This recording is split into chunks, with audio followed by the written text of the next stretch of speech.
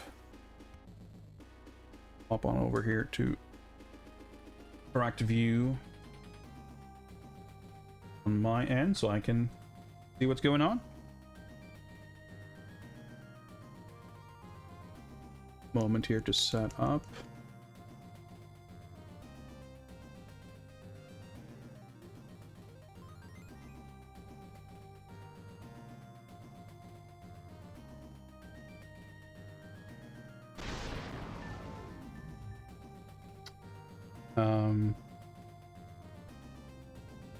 Can we get the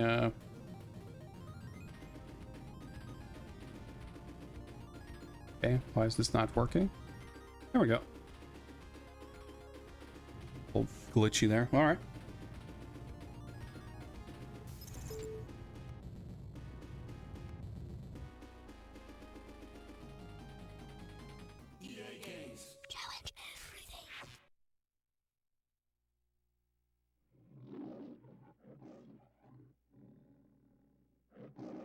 Level's gonna be a little bit weird. Oh, maybe not that weird.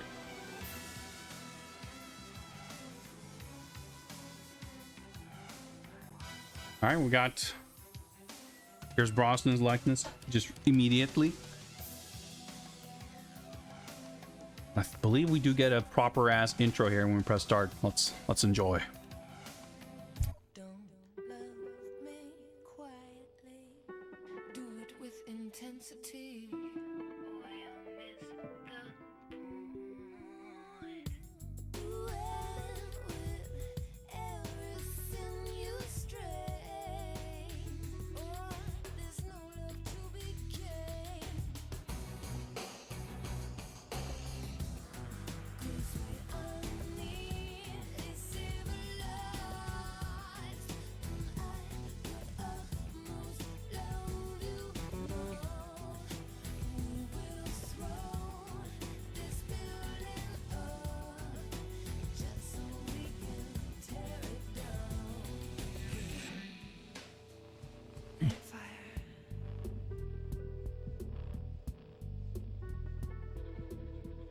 I just like can't help laughing at like weird, and I remember now we were seeing it again. Yeah, this somewhat sterile, little goofy CG Pierce Brosnan just kind of makes me laugh because he's just like sitting there breathing. He's not like static. He's there, but he's not blinking. He's not. You know, it's like fucking blink once if they're holding you hostage type situation.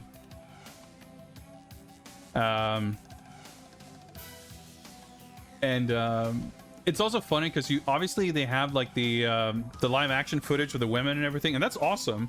But then you have like very quick flashes of like the CG Pierce Brosnan, because obviously they're not gonna fucking get him to shoot footage for it.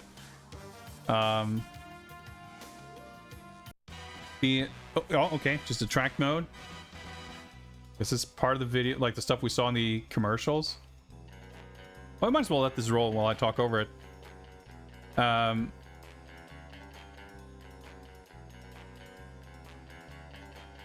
There's obviously like not a whole opening sequence. There weren't credits or anything, but for the game to make the effort to simulate like the, you know, the vibes of a proper Bond opening credit sequence is something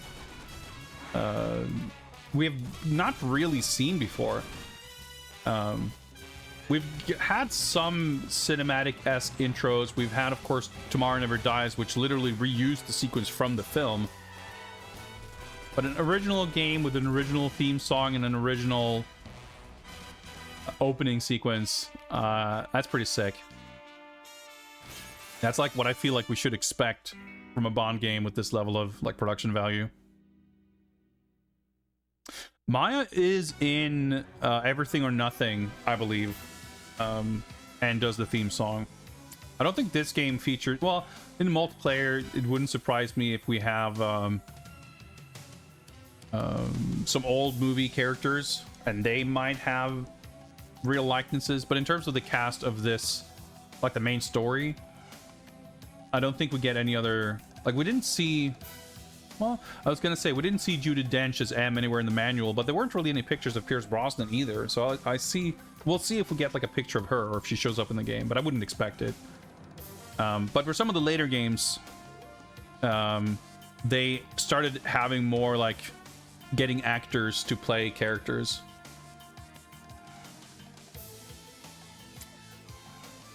I do like this music. The music in Agent Under Fire was actually not bad in general. Step up from previous games for sure.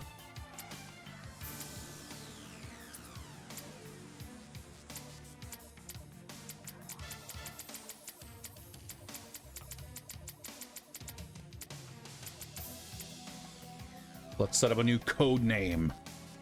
That's interesting. The manual used the S controller for the controls. But here we have the original Duke.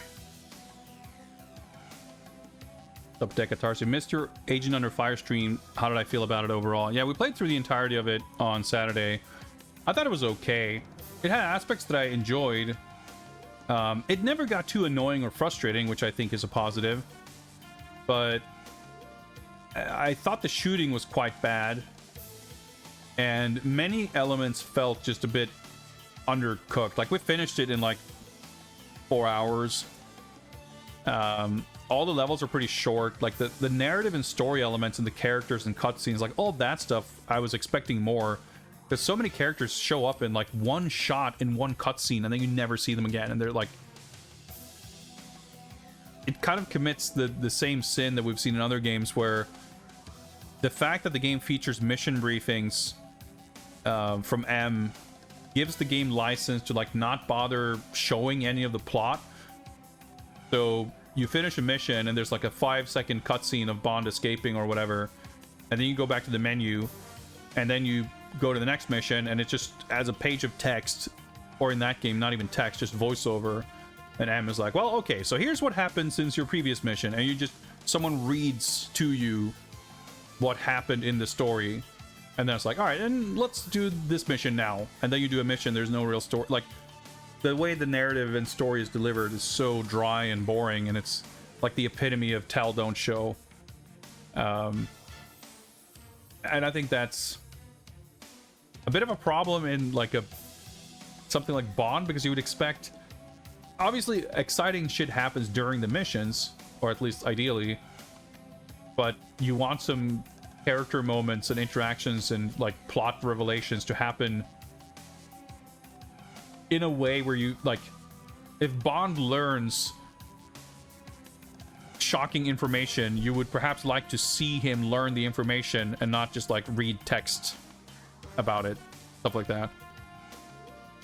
And yeah, you get this kind of staccato rhythm as well, where the game stops to go back to the menu to give you the briefing stuff, and it's all kind of inherited from GoldenEye in a way, and it makes sense for a reason. Like, it's not bad. I like having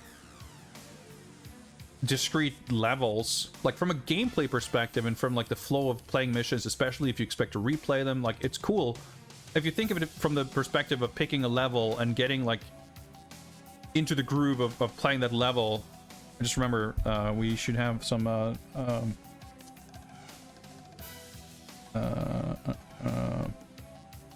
get some timer on here, speaking of.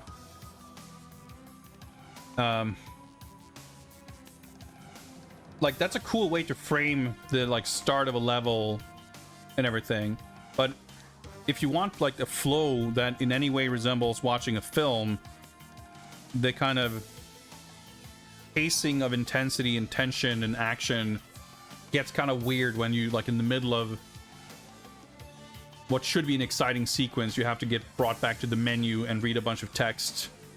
And it gets really contrived when, like, as the example I gave before, like, a mission ends with Bond being captured and the next mission starts with him escaping his prison cell or whatever. But in between the two, you get to have, like, this extensive mission briefing. It gets kind of weird.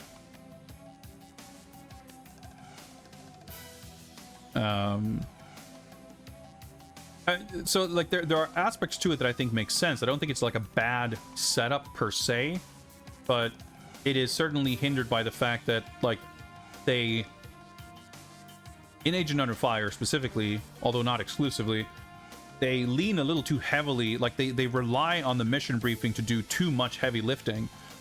There's no real payoff at the end of a level to see like a cool thing happen at the end of it and bring the plot forward. Like technically it happens like twice maybe with some kind of cutscene to push things forward, but it's always just like it just ends and then you listen to a boring voiceover.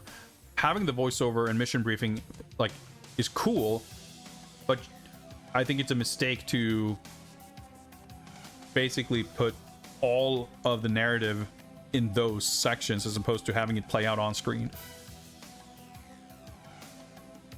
Do I feel like it was a step back from The World's Not Enough?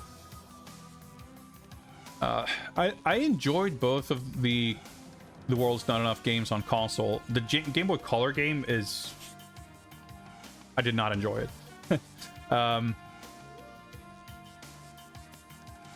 I don't know that I would say that it was a step back. I remember having the same issue with The World's Not Enough on N64 a little bit with the briefings.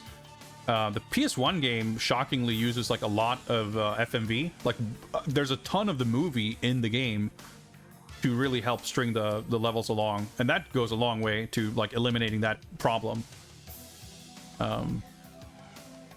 But I think Agent Under Fire, even though I didn't think the gunplay felt very good, like it has a higher frame rate, it's like smoother to play. I think both the PlayStation and N64 World's Not Enough game had both higher highs and lower lows than Agent Under Fire. I just found Agent Under Fire to be kind of middling, all things considered. Which Bond game have I enjoyed the most so far? So, on the 1-year anniversary back in October, we did do a little tier list of the games we'd played so far. And I have the results saved somewhere. I don't have them in front of me.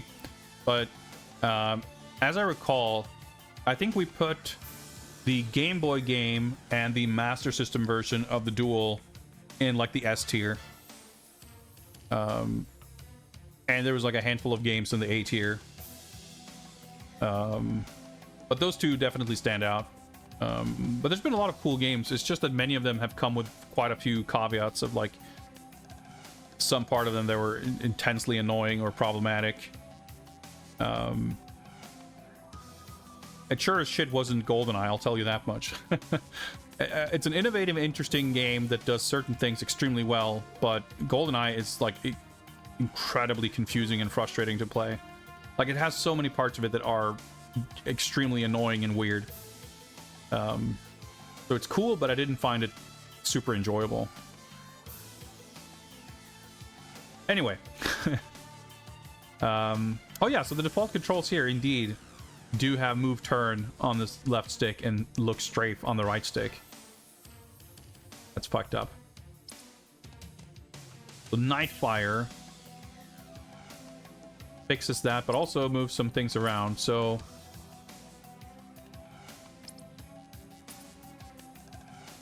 here we cycle gadgets, cycle weapons. Well, whatever, we're not going to play with that, so...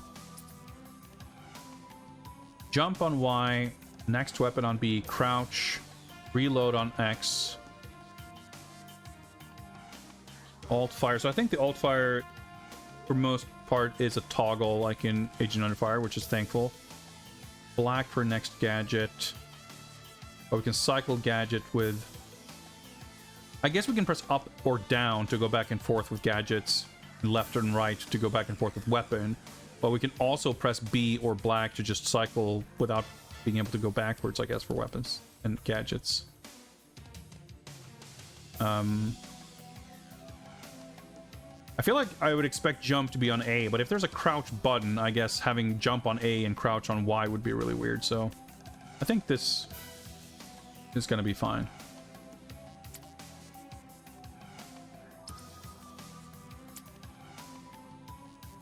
Gas brake.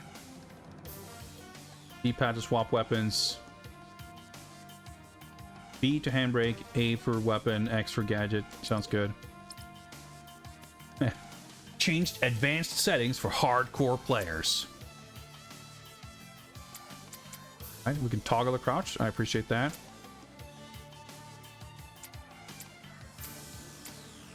Alright. I think we're not hardcore enough to need to change any of this. Player options. E options. Subtitles on, thank you very much. Oh, hey. You can watch a trailer for Die Another Day, but we'll save that. Watch the trailer for the forthcoming Bond film.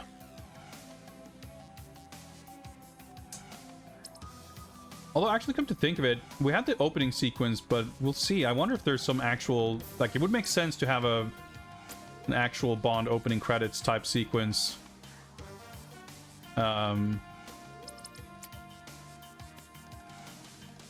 After, like, the opening level.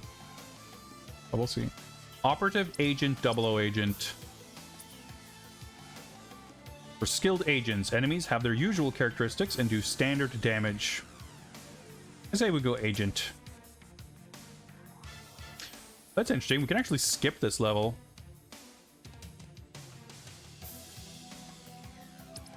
But we're obviously not going to do that. We're going to play all levels. Mind Streamer to hydrate. That's a good call. Should actually probably take a break soon, but let's do the opening level.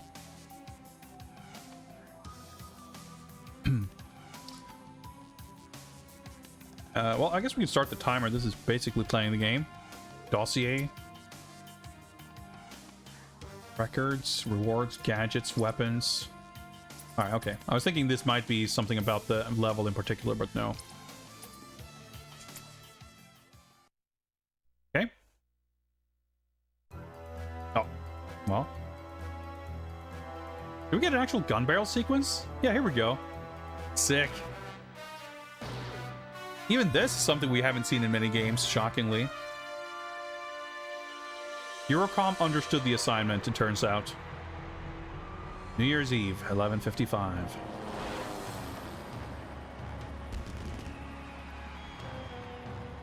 What's up, Athenia? How much did you miss? You were watching the opening cutscene. I need to get down there. Q, how much longer? Patience, 007, patience. Couldn't afford subtitles in the FMVs, I guess. Can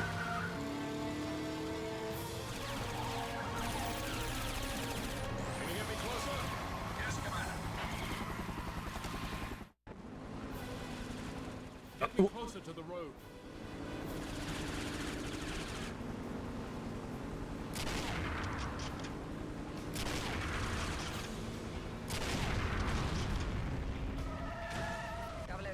You must protect the French intelligence agent. Pretty cool already. Oh.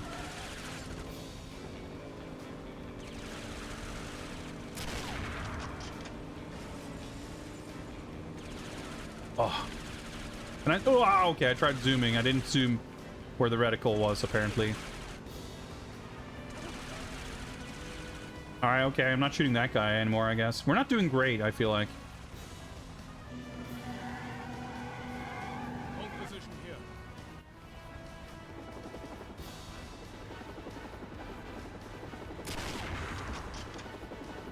Head over those buildings. We'll cut them off. I remember when I first played this, the voice was a little off-putting. They're obviously not going for sound alike. Which is like, you know, it's not that I couldn't accept Bond sounding like this, but it's especially jarring when we actually see his face.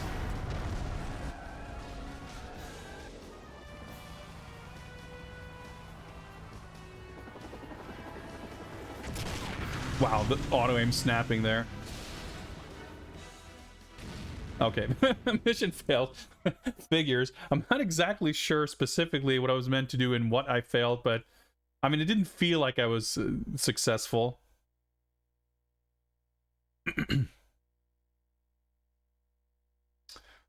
I like the UI and everything, the menus, like all that. I thought that was okay in the previous games too, but it's like really sick here.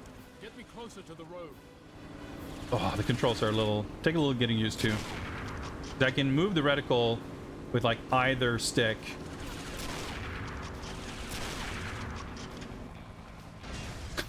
Okay. Something exploded. Yeah, the instant retry with no loading is just very nice. Oh, sick. That was a Bond move. 007, French intelligence agent. Oh, I was supposed to shoot at that thing, but...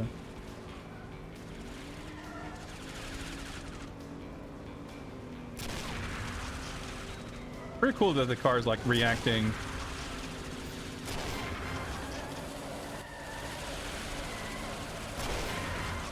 Sick. Look at all these Bond moves we're getting.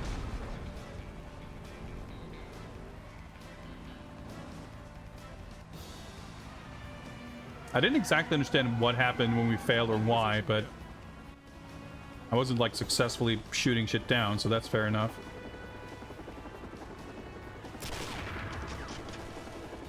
Head over those buildings. Yeah, so we fucked that up. I was trying to go for the wheel, but it's a little tricky from that angle.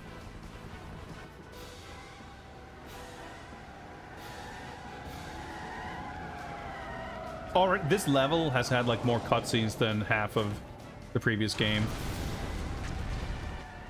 And they also definitely capture the vibe of like, aha, I see. Maybe I shoot this. Oops. Maybe this. Oh. Maybe the flashing block. It's funny that the mission failed thing starts popping up before like like she even like kind of slows down and like stops her car. It's like, well, this isn't gonna work out. This is 007, you must protect the French intelligence agent. I don't know if I could have shot both there, but we'll see. Hopefully we'll see a tally, not just of what Bond moves we got, but how many we could have gotten.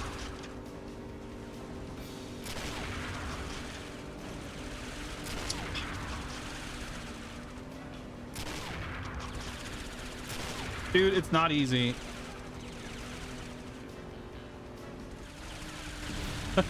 Alright, we're seeing all these places we can fail.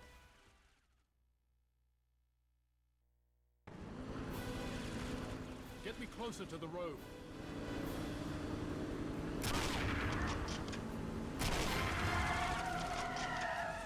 Alright, that's pretty sick. We shot the other car, we get a different sequence.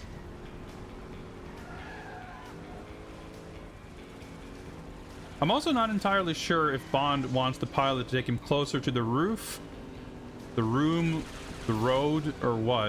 It doesn't sound like he's saying road, but...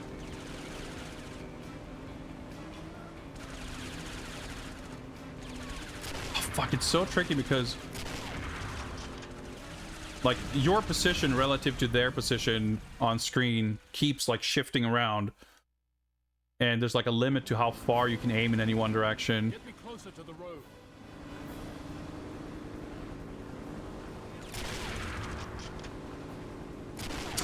I'm pressing down as far as I can. 007, you must protect the French intelligence agent. But I mean, capturing like the essence and then set piece nature of like a sick Bond action scene. Yeah, this does the trick for sure. Oh. Yeah, okay, we're like screwed here basically. Yeah, I shot through the helicopter door, I think, but that's fine. Still in it. Hold position here.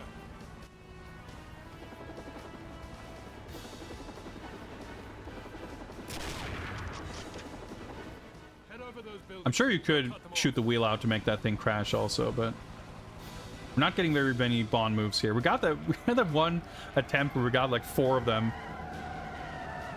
And I fucked up here because I didn't know what to do.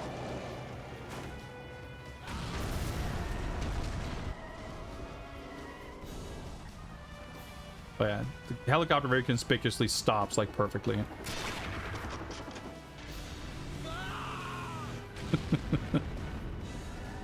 Okay, probably not done yet. Oh, or maybe we are. Fucking seamless transition to FMV.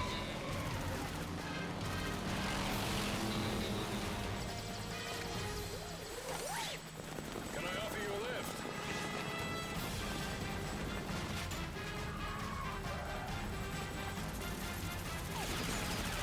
Just a bit closer.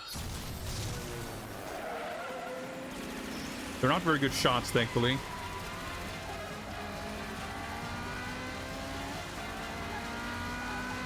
Almost there. now, 007. Lord Q.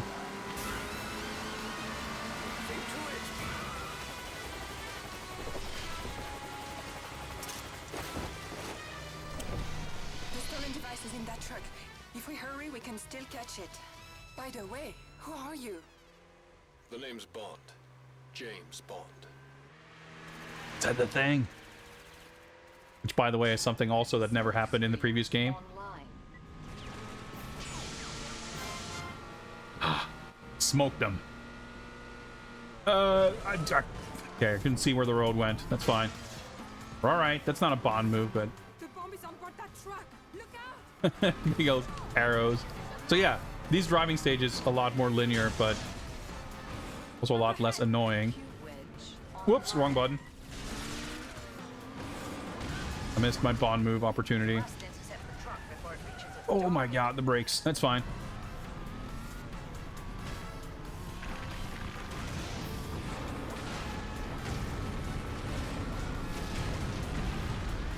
The gadgets, are they like...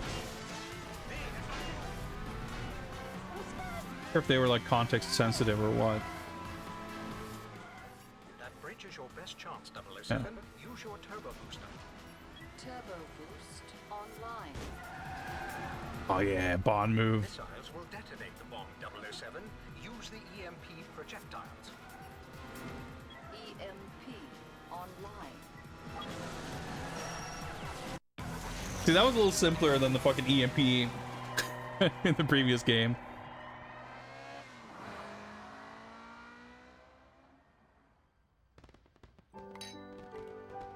Happy New Year, James. Happy New Year indeed, Dominique. Dude, this is already, I feel like, taking off more like Bond checkboxes that Agent Under Fire did for most of the entire game. Man, I wish it cut from that to like opening credits. That would have been perfect.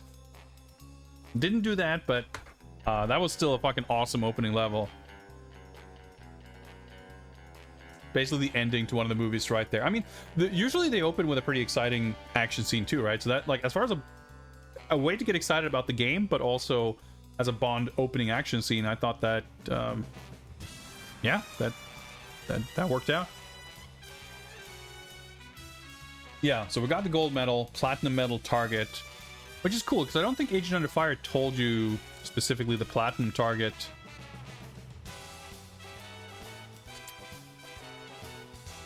Yeah, so that, okay, cool. We got 2 Bond moves, target 7. The target, I guess, is like optimal. And yeah, timing's interesting. I reckon there's, well, I guess the driving is the driving, but even in the shooting section, I think probably there's going to be places where if you're quick, you'll like advance more, like faster. So we could have gotten a bunch more Bond moves. And the 007 bonus tokens give points as well, but they don't appear until after you've gotten a gold rating. So getting a million might not seem as, it might not be as far off as it might seem.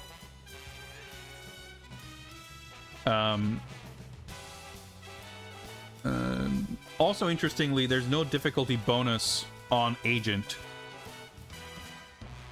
Probably, I wonder if there's like a negative multiplier, or not negative, but like lower than 1 on Operative. As an Agent Under Fire, you do get a bonus for playing on like medium normal difficulty, but here it's just no multiplier. But there probably is a multiplier if you're playing on 00 Agent.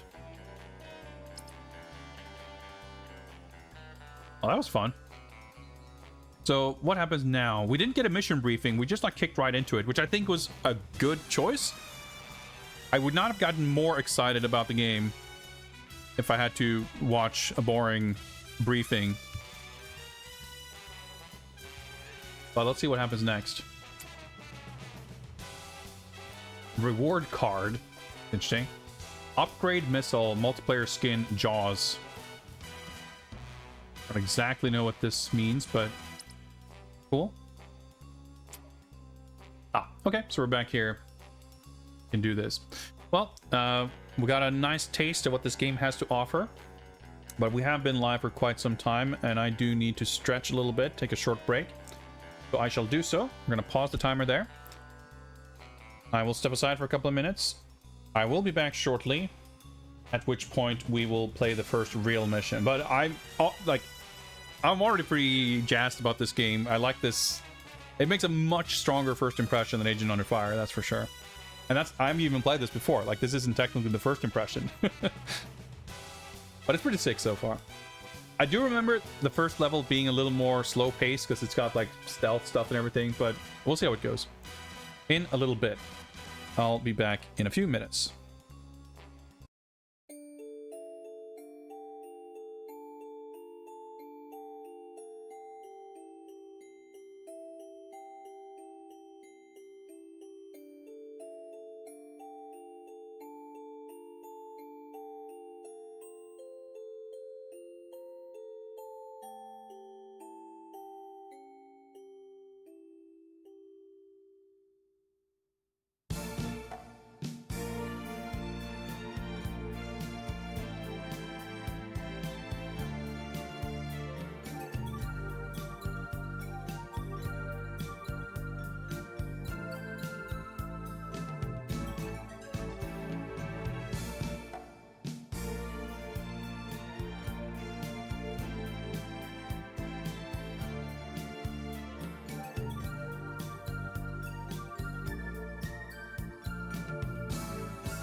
All right, I've returned.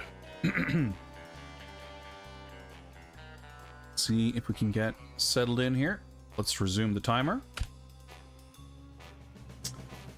The exchange. Drop in on Raphael Drake's reception and rendezvous with undercover agents. We get some kind of menu-based briefing section here. Let's find out.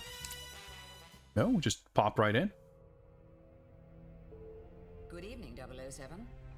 A redesigned piece of missile guidance hardware intended for the orbiting US space weapons platform has been stolen.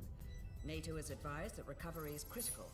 Should an unfriendly power reverse engineer this device, the platform's global defense capabilities would be severely compromised. Recent intelligence implicates Raphael Drake in the theft. Hard to believe, as Drake is a respected green industrialist whose Phoenix International dismantles obsolete atomic reactors and decommissions nuclear arsenals. An Allied agent planted in Drake's organization reports that Alexander Mayhew, a British expatriate who heads Phoenix's Japanese branch, is en route to Drake's castle in Austria. The stolen guidance device will change hands tonight during a formal gathering at the castle. That's a pretty good briefing. A lot more exciting than Drake's security a menu. teams are hardened men. As a W agent, you may have to answer aggression with aggression. Good luck, Bond.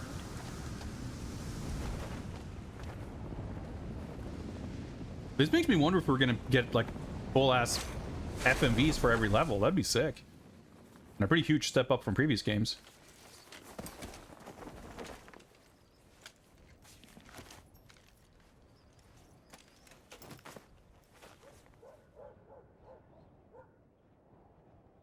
So, I have an extremely vague recollection that there's like multiple ways into the castle. And like I said before, there's some stealth stuff here which we may likely fuck up. Because I remember like back in the day when I had this, I replayed this level like a million times to get like the platinum medal and shit. Not saying that it was super difficult to get it necessarily. I don't remember. But it was like, I had fun being like a perfectionist about it and trying to like, playing it like a Hitman game or something, just like trying to get that perfect run of the level. So it's like a good thing that, it's a positive for me anyway to like know that the game could encourage that kind of play style. But I don't know to what degree it's like, it's sick if you get it right, but you're likely to fuck up and then it feels like shit. But I reckon we're likely to find out. Reach the castle wall. Controls. Score. Only 2 Bond moves. Oh, but I wonder if the targets here...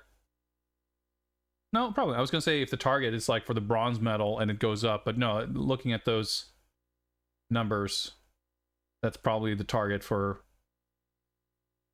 gold. Or, well, I guess it's not specifically target. It's just like what will give you the maximum amount of bonus points, I suppose.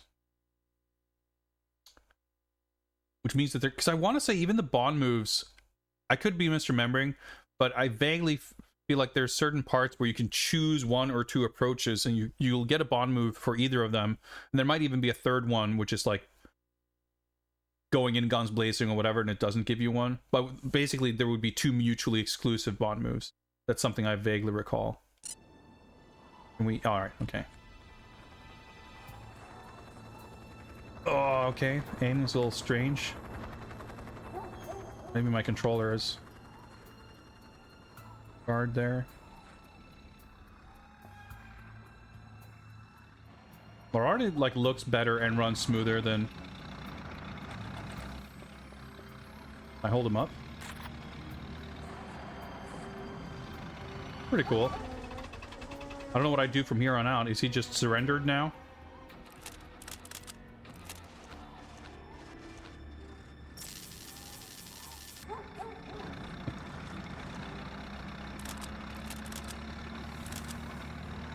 Okay, weapon swapping, everything like just feels a bit smoother. Ooh, there's dudes up there. I just hide.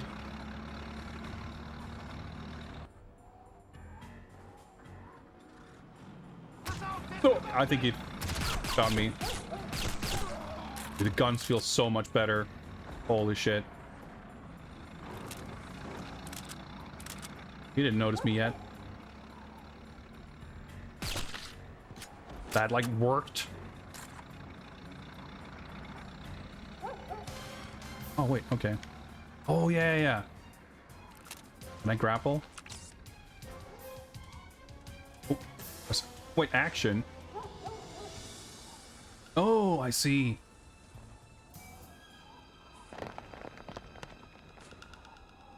This is sick. Anything like MGS2, he's frozen in place until you interact with him again. Yeah, I didn't feel confident. Oh, whoa, camera. Nope, I still can't. Am I supposed to? I guess I'm not supposed to grapple here, am I? Can I, like, rappel down here or something?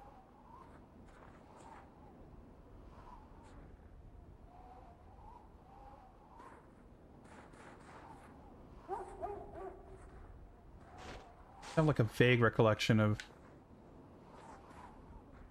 being able to, like, go with the truck or taking some other route. Well, I guess we'll see what's over here. Whoa! I'm okay.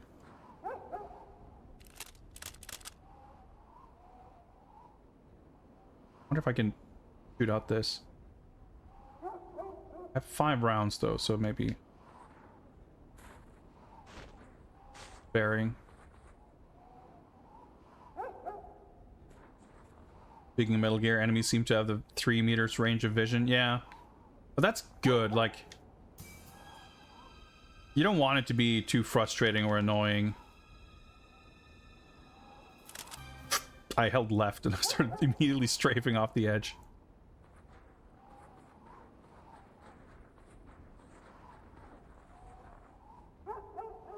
There's no one here?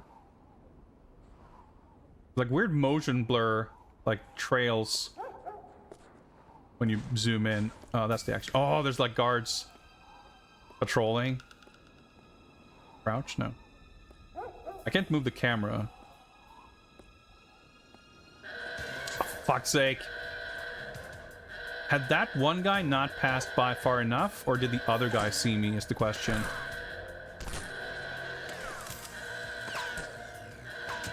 Wait, can I...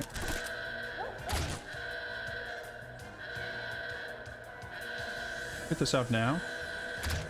Can. Okay, that's cool. The manual aim actually seems like it works, but it is helped by the fact that I can actually aim with the right stick. In Agent Under Fire, when you do the manual aim, you have to use the left stick. But not the most stealthy entrance, but let's see where this takes us.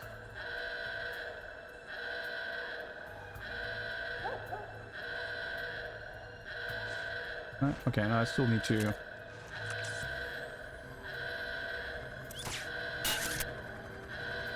Alright, so the hook that in the early... obviously it was for the grapple, but I guess it was from coming... that was not, like, coming through it the correct way. I feel like I'm getting shot a bunch. The health meter seems mostly full. Yeah, so this is like one way through.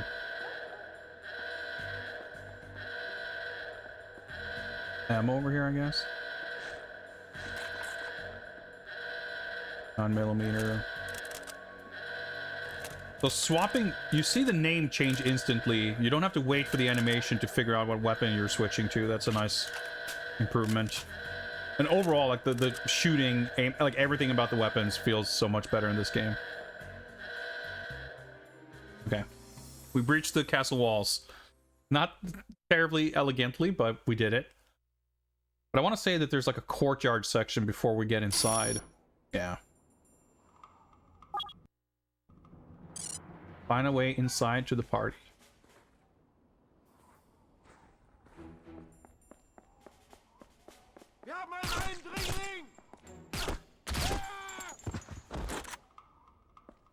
Probably could have done that a little smoother. I like the game is the way the game looks.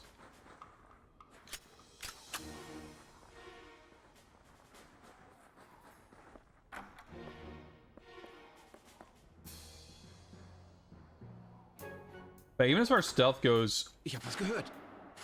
Lichter an!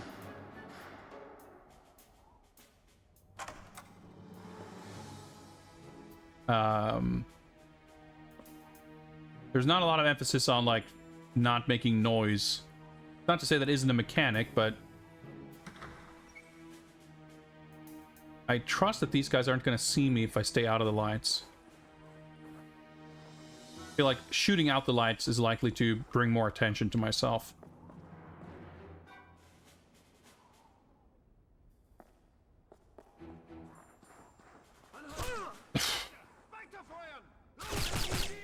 Yeah, I'm wrong. I took a bunch of damage there.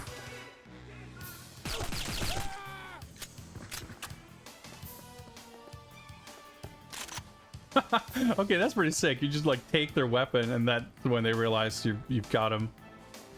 That's actually quite funny. I like that. See, I was right to not trust him.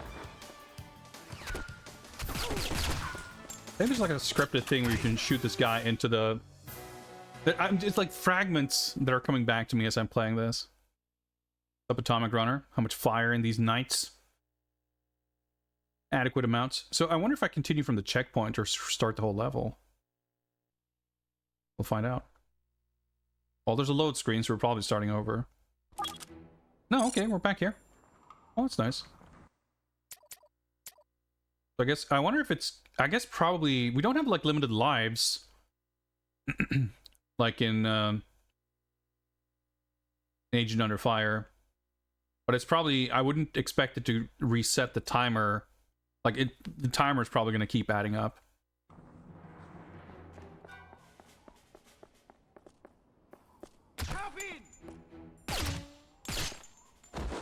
I was wondering if I could stay there and not be seen, but I wonder what the actual way is to take care of that guy. Ich hab was gehört. Lichter an! But the quick like reload and everything makes it easy enough to like try different things. If I do that, a light above me, yeah, there is. Anhalten! Leichter! Gib mir Feuerschutz! Weiter Feuer! So I wasn't wrong. Shooting out the light basically made him instantly notice me. But now we know. We might have to do this a couple of times more.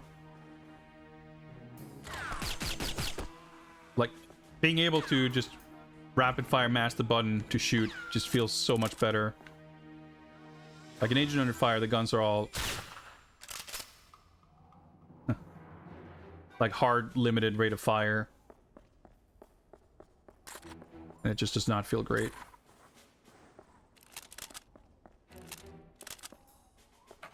Oh. Satisfying Bond action. Yes. This game has very satisfying Bond gameplay. Well, that looks like it would be a way into the building. Double check over here.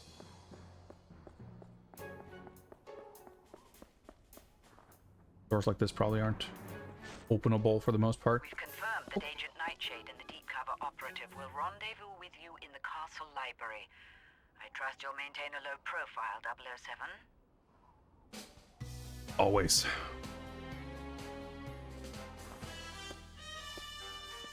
Stream issues?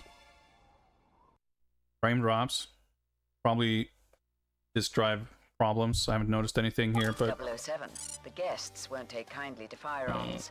Keep them hidden to maintain Something. a low profile. yeah, nothing's going on here. I don't have any drop frames in OBS, but I don't typically have that when those issues pop up. No one noticed the blaring alarm, no, thankfully. Right, so I wasn't paying super close attention there, but M basically said, don't brandish guns, right? Another nice little comfy in samba version of the Bond theme.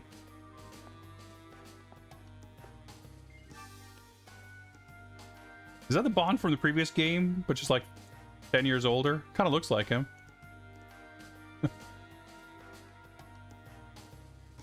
Character models definitely look better though. Hi. Ladies? A lovely evening. Actually did talk to me. I wasn't expecting that.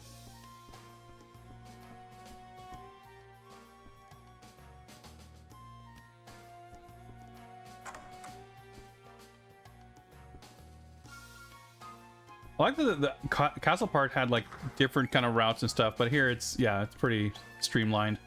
Nothing too complex. Sure. I'm waiting for someone.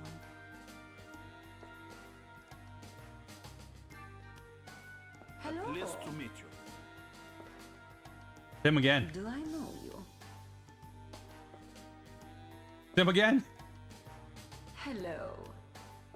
A lovely evening. A lovely evening. Hi there. Alright, slight more variety with the babes than Tuxedo Mans, but Do I know you? it's still, it's a cool touch that they like acknowledge your existence. Oh shit, it's him. Enjoy the party, sir. Virgil. This is so cool. It's like so immersive. Hi. It's not that it's like shockingly amazing to witness a video game doing this in 2024, but it's just like in context of the other games we played previously, it's such a step up. A lovely evening. Gang Bond. Yeah, maybe we have emotes for all the Bond actors. Maybe we need an emote for Agent Under Fire Bond.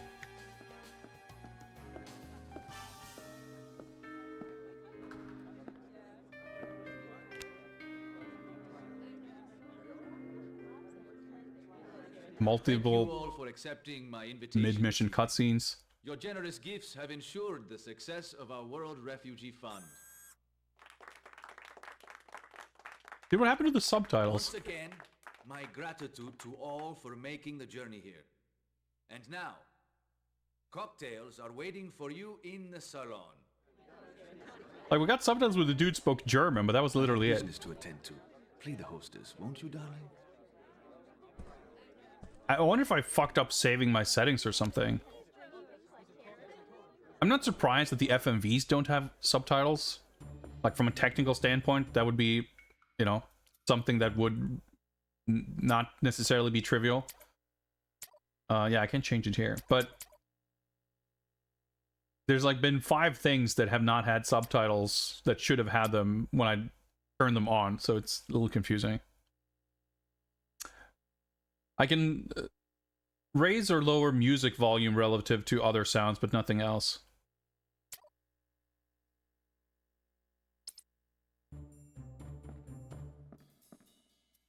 And I can't change any of that during gameplay anyway. But I'll double check all that after this mission.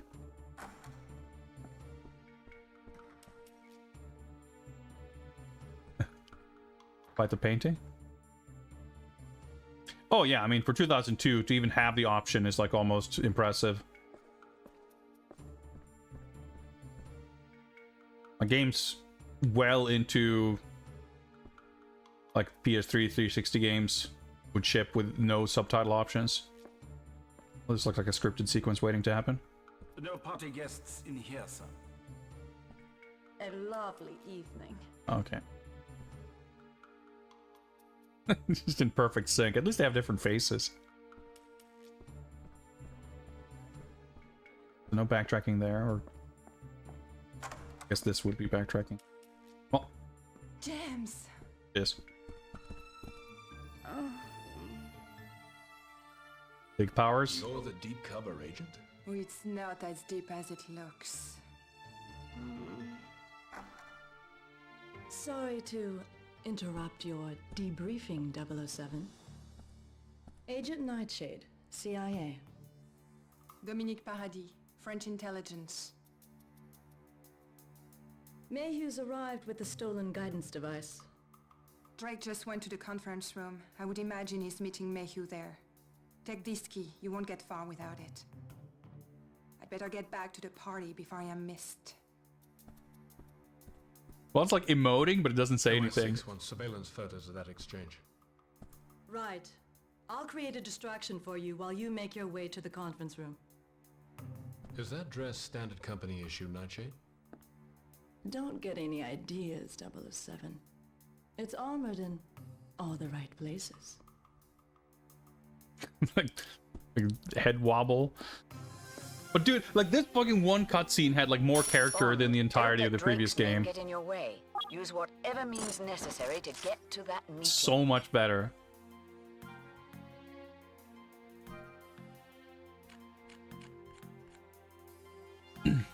I'm super excited to see what IO Interactive will do with Bond. I'm not even like. I think imagining a Hitman game where you play as Bond, I think is like the least imaginative thing you could think of. I think it's obvious that there's going to be some leveraging of skills and technology and designing stuff, but I would have to imagine, like basically, I think if you think of a Hitman game that where you play as Bond, like that would be a fun game, I'm sure, but it would be missing a lot of stuff that you would expect from Bond, because those games don't really handle like action and set pieces super well, because you would want that to be an element.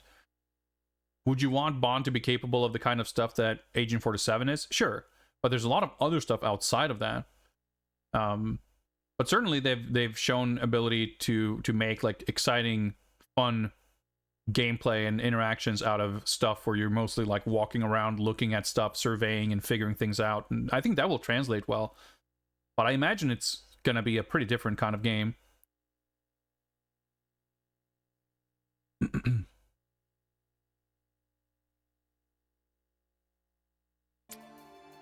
Anyway, we just got our gun whipped out here, so I guess it's free reign. Actually, what was our spy on secret meeting? Okay, do we need a gun? Well, whatever. Let's just open a door, see where we find. I think this is where I came from, so maybe not this way. Music's good.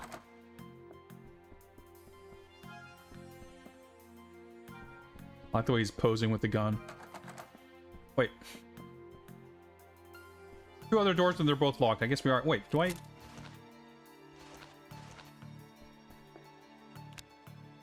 Pretty cool. Maybe the guards are just not there.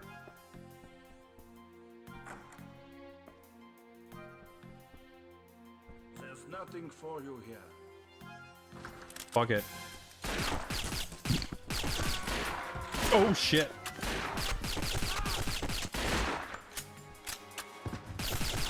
I guess the silencer isn't gonna help me much, so maybe I do more damage this way. Swap weapons. Oh, it's a Glock. Do I have burst? Oh, I do. Sick.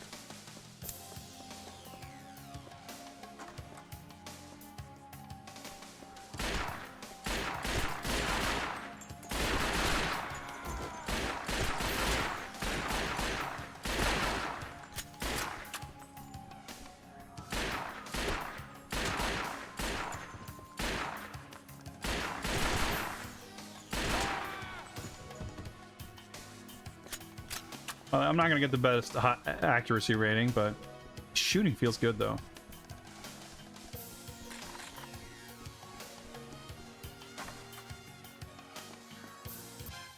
Oh, okay. I was like, let me check this little door before I go into the room.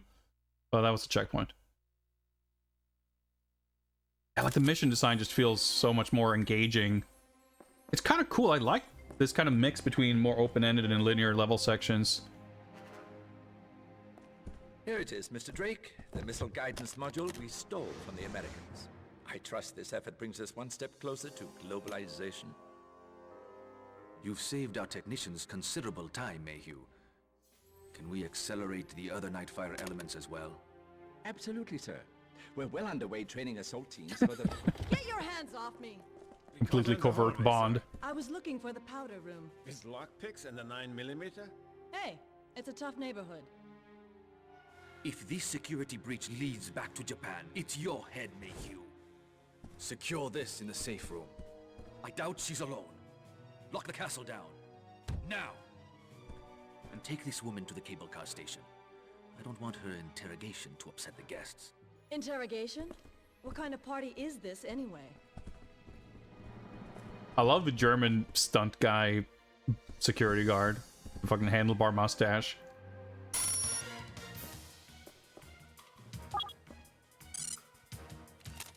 Did I jettison all my other weapons? I guess I did. Oh yeah, I guess that's what M said before. Whoops. I can actually move and strafe while I have like manual aim.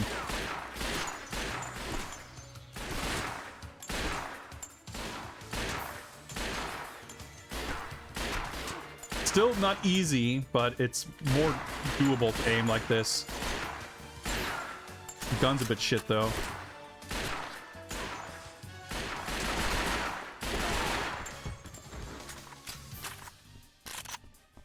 Sick.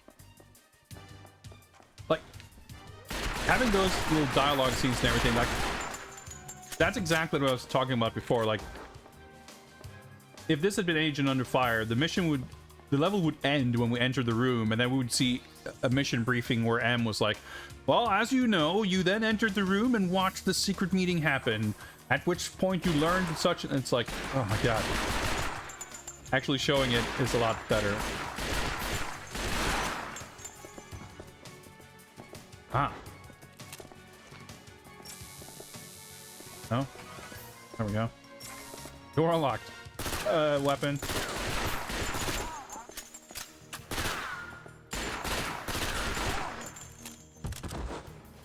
Let's try this.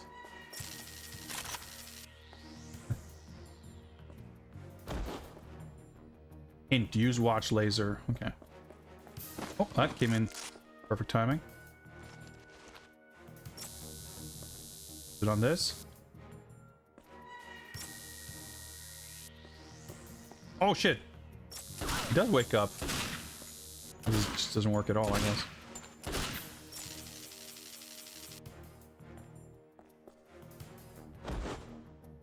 Can't grab his weapon. Interesting.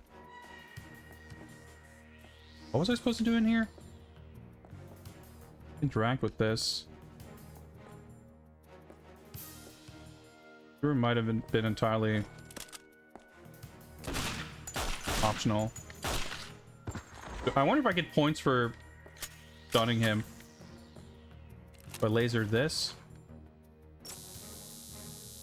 Laser doesn't really seem to have any impact. Ah, I see, the hinges. On anything except what it's very specifically meant to interact with. Ah, wait, okay. I didn't check the objective. Save. Okay, right, so that's the thing. We got it. Escape with Zoe in the gondola. Alright, sounds like a good time.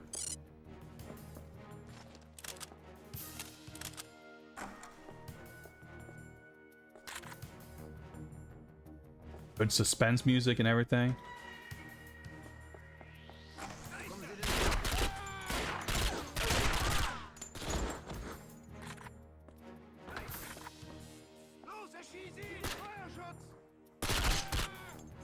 There's a wire there we probably could have climbed across or zip line or something.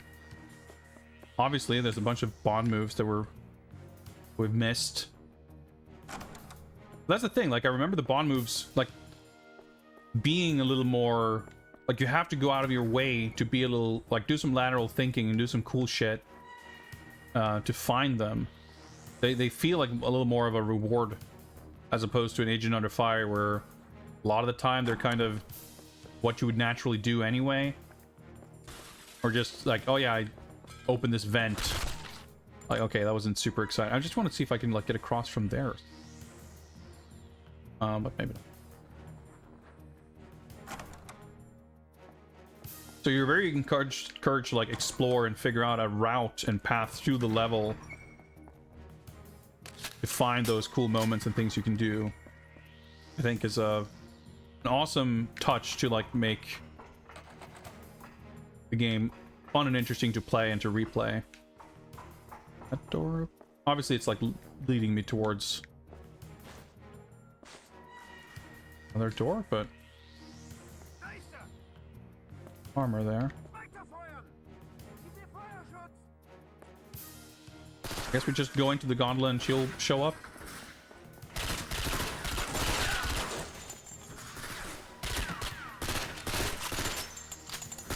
Ah, there we go.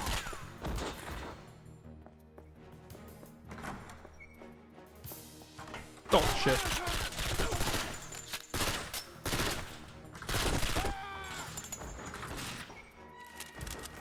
Well, I'm not going to use that for that, I don't think. One grenade. Nope. Nope. Who comes in here? Trying to find weapons. For some reason, I seemed unable to cycle through anything other than stun grenades and rocket launchers. Oh, she is there. Okay. I'll be with you in a sec. Let me just double check.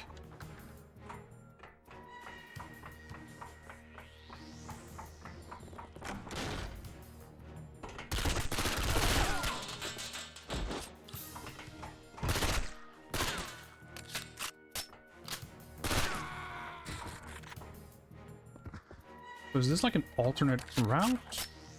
Oh, this is locked. Mysteries of level design. Maybe that's just a little monster closet for those guys to spawn, but it's awfully far off for that to be the case. Well, we might... Secrets might be revealed. Wait, hang on.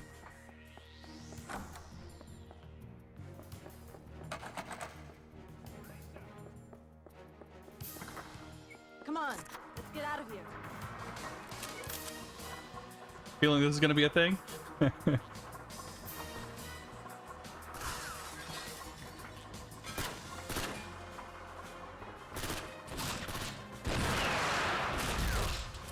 Wait, he shot it? Dude, that guy's a fucking hero. There we go.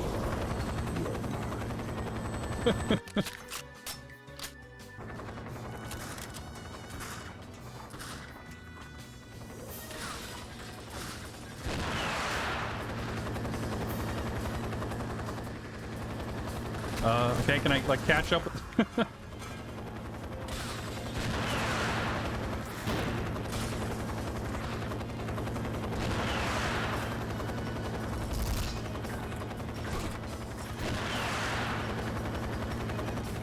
Like, we've seen quite similar guided missiles and helicopter sequences in other Bond games, and they've been a complete nightmare. By comparison, this was nice and smooth. Rip Virgil. Just get proper fucking FMV ending cutscene. I thought you'd never ask. A cool stunt. Like, we play the prologue level and the opening level. Why do you always seem to end up on top? A lower center of gravity? It's like pretty fucking sick so far. Yeah, that was a gold medal somehow. Yeah, we didn't find any Bond moves. 41 enemies, full points for that. Oh, yeah, 0% stealth rating. 20 minutes. And the levels are longer too, but it's well paced and it's nicely segmented with the checkpoints. It doesn't feel like this giant sprawling thing. Especially when you fail or die, you just start at the checkpoint. Like, yeah, the level structure like feels good. Yeah, we definitely got some smarm. To see if that helps. I just had some hiccups on my end with the video pass through.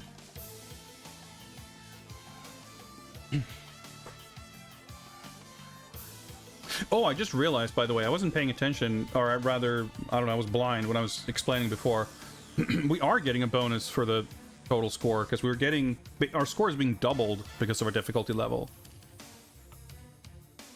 Because we actually got 126, but it's being doubled because of the difficulty bonus for 253,000. That... Okay, I see. I see.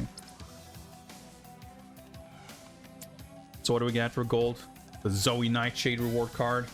Upgrade pistol. Multiplayer skin on. Yeah, okay, so I think we're gonna swap our default pistol from here on out. Will change from the PPK to the P99. Yeah, score multipliers. Like this game, I got so kind of obsessed with when I played it back in the day. Like I love the scoring system. I think this game was like a watershed moment for me when I realized that scoring systems are fucking sick.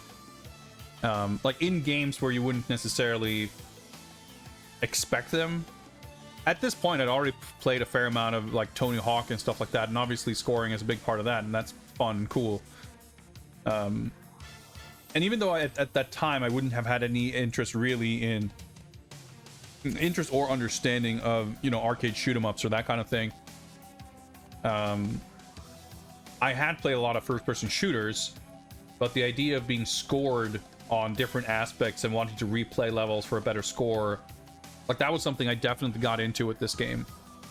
And I think is a big thing that makes, I mean, obviously there's a million other things that are different, but comparing like the speedrun challenge things in GoldenEye, I'm glad that they are in there. That's a cool thing, but I think that this is a much more interesting and refined take on like the same concept.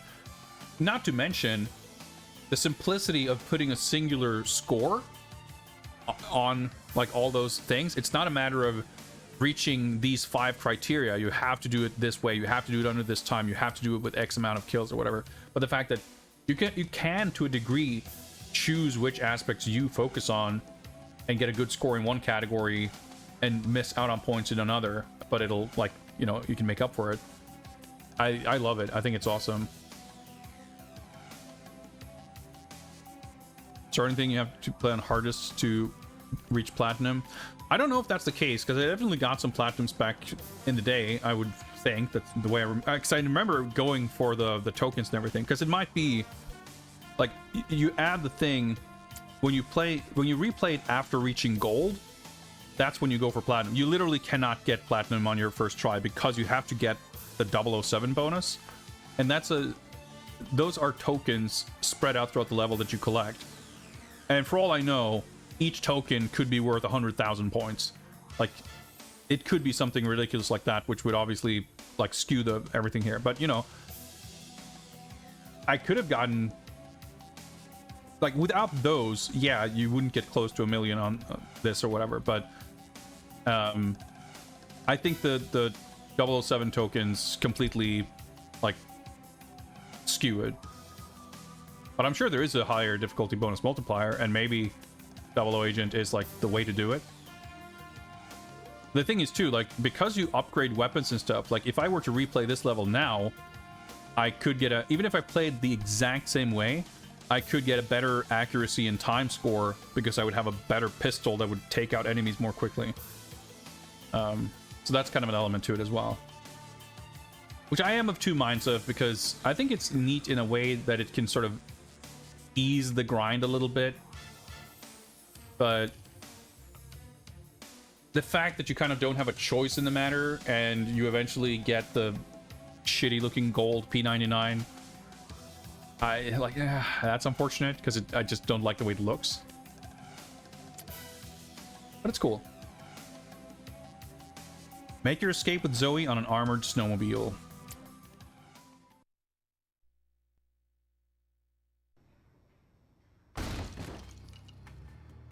Full cutscenes and everything. That's sick.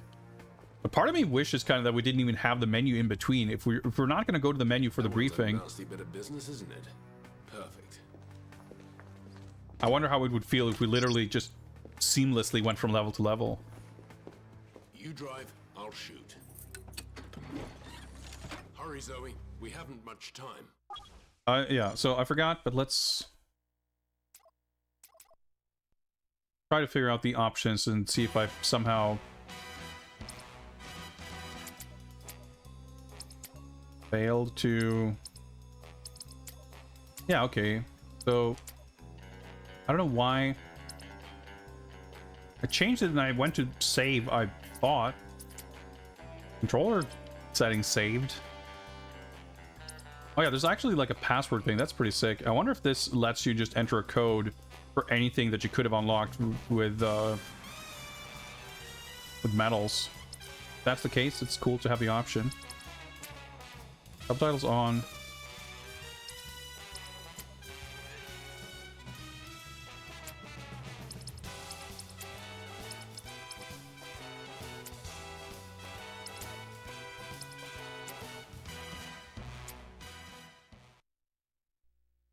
See if we get subtitles.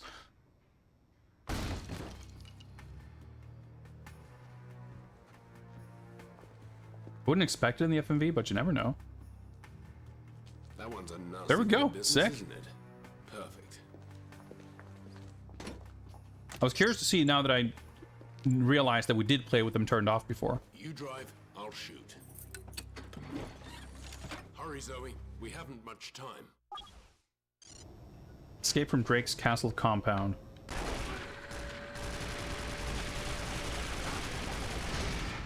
Surely this thing should explode.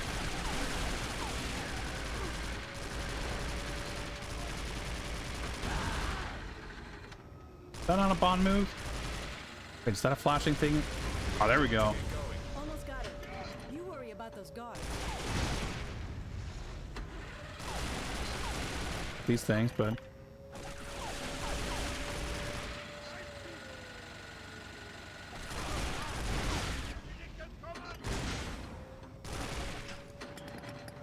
Alright, he's still standing.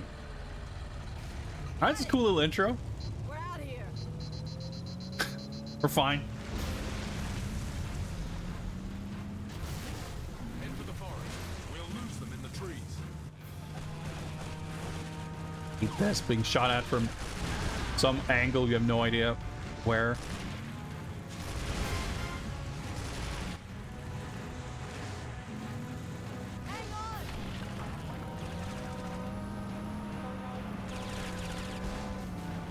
Whoa.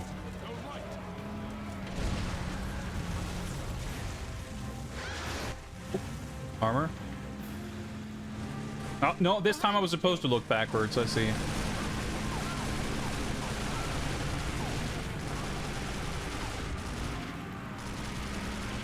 Oh, hello. Oh, so I have grenades. Oh, up ahead. Oh, I turned so slow. Oh, I missed him. Oh, I got a Bond move for shooting that out, I guess. Up ahead, James. Punch it, Zoe.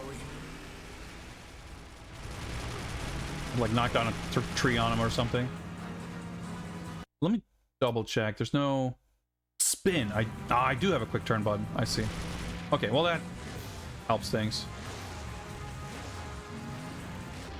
On the left.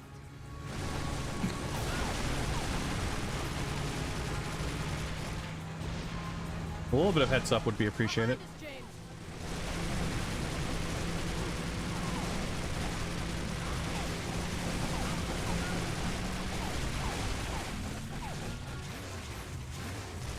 Ah, barrels. Ah, got him eventually.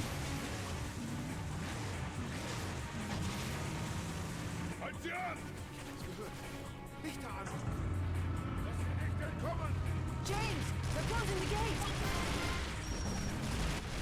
Got it something. Got a Bond move. I saw we got a flashing panel in the cutscene when he was closing the door, so I figured I'd shoot over there. Yeah, the Bond moves are an awesome mechanic. I love them. We're in for a bumpy ride. Ooh, armor, thank you.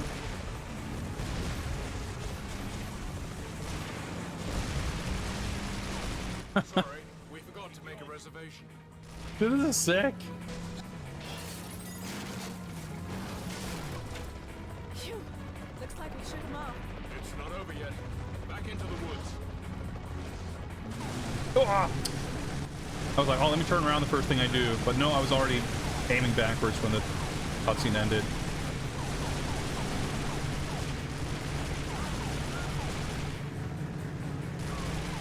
You just shoot him like 50 times before the vehicle explodes.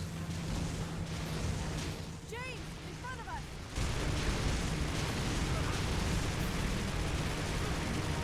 Go left.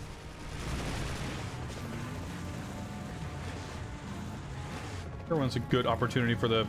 I guess it's some kind of grenade or missile or something. Oh, FMV. Did we beat the level?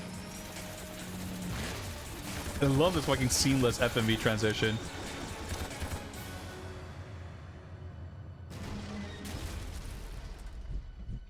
So, like, already so many fucking marquee stunts.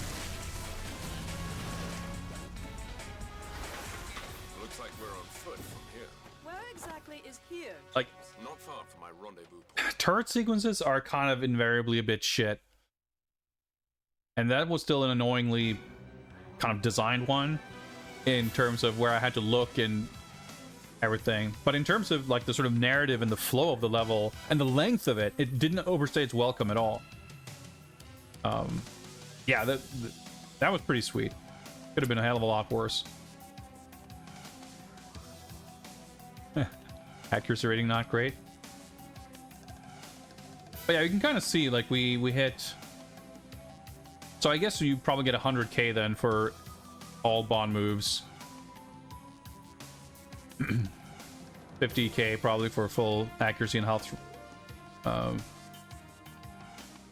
And time as well, yeah. So I guess, yeah, probably would have gotten like just north of 300,000 for everything. So 600, yeah. So who knows then if... Well, if the 007 bonus is 100k per, then that still wouldn't quite be enough for 1 million if that's what we're supposed to get. So who knows? No. Reward card, military snowmobile, multiplayer mode grapple, multiplayer scenario assassination.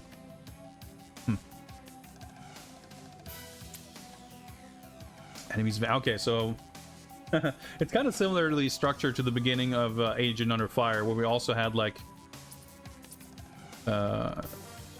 intro level, then we had like a turret level and a vehicle level. Because now we get race to meet Q at the extraction point.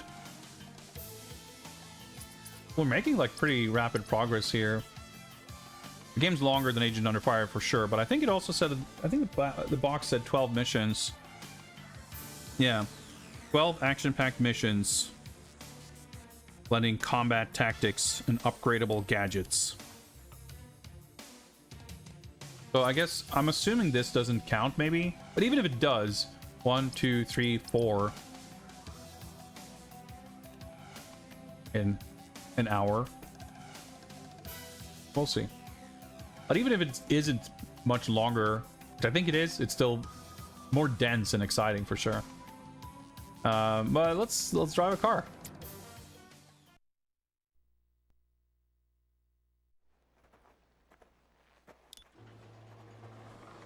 Was this car here the whole night? Perhaps, but you look like you needed the rest. I don't recall getting much rest at all, James. Oh, James, you sly dog, you.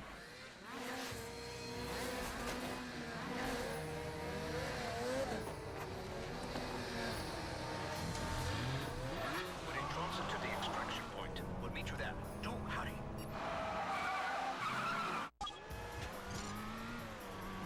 We got a timer.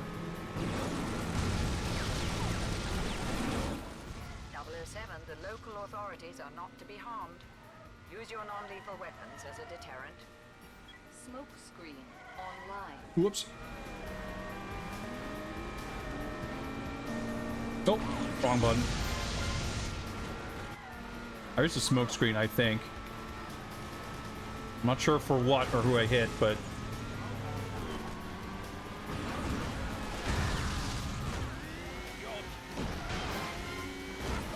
Alright, getting some Bond moves in here. Oh, I missed the armor. Whoops. Ouch. If that helped. Is that a box on the side of the road with items in it? Smoke the cops.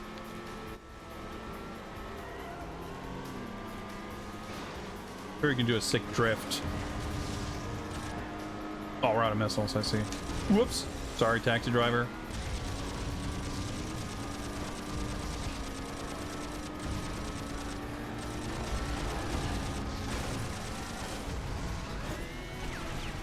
Alright, we got that armor at least. Oh. Cool.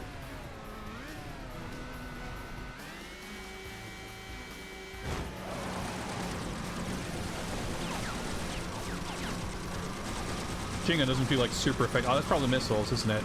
Yeah.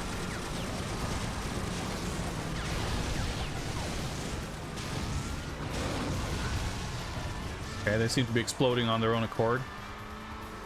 I clearly missed other missile pickups. Well, we are driving on ice.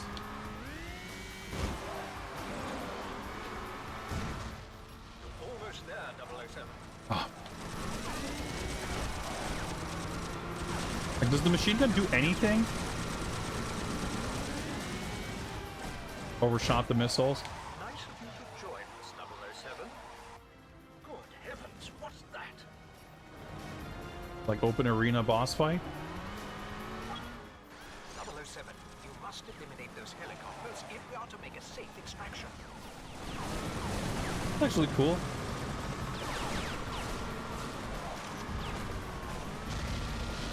Okay. Awkward drift there.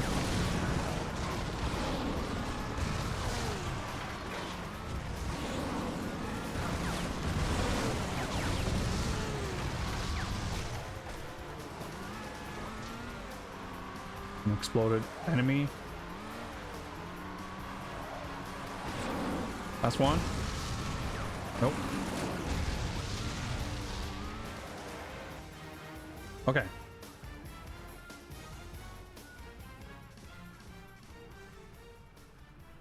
Yeah, it's weird. The machine guns just like didn't seem to have any obvious effect at all. Like, you shoot them for 6, 7, 8 seconds straight and they don't react. No impact sparks, no smoke, no reaction from the dude driving, nothing. See, that was a nice, like, short and sweet level too. I like it. 3 minutes. Like, for a level like that, it's nice to not have it be like annoyingly long, especially if it's like a little bit awkward and you have to redo it and everything. Yeah, I like it. But I think there will obviously be a majority first person walking and shooting levels, and those are definitely longer and more involved. Upgraded camera, that's interesting. Whatever that will do. Like, how will that help us during gameplay? I don't know. Unlocked Christopher Lee for multiplayer. That's pretty sick.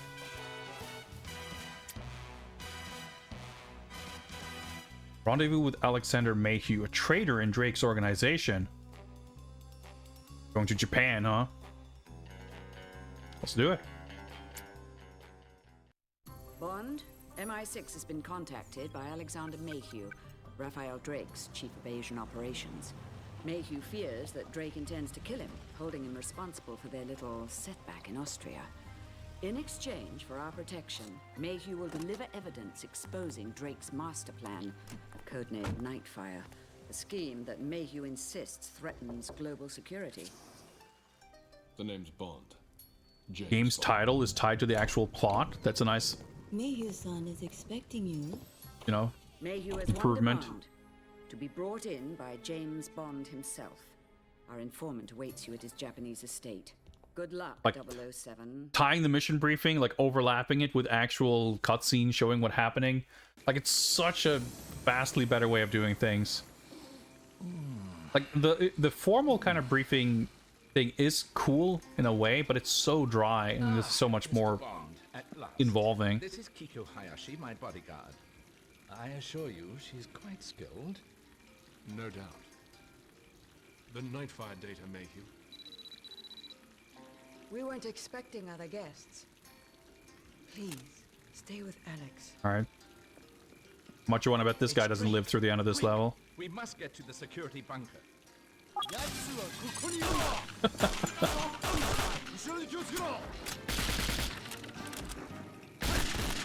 Yeah, so I had the gold PPK there.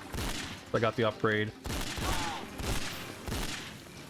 Dude, this guy taking like 4 Desert Eagle rounds to the chest.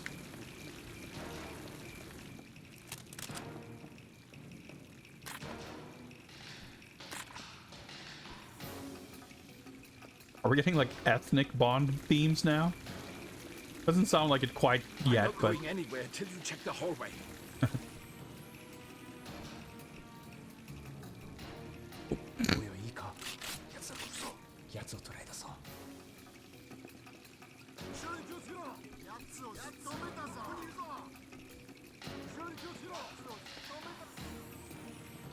oh, this is kind of cool. I don't know if this is going to help me exactly. Although Also, those guys with like the red leather trench coats and fucking headbands, they look a little goofy, to say the least.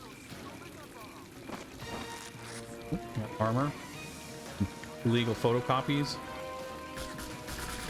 Hello. I wonder if there I could like find some hidden stealth door. Sneak around them and not just walk right into their ambush. Maybe not. Yeah, I know.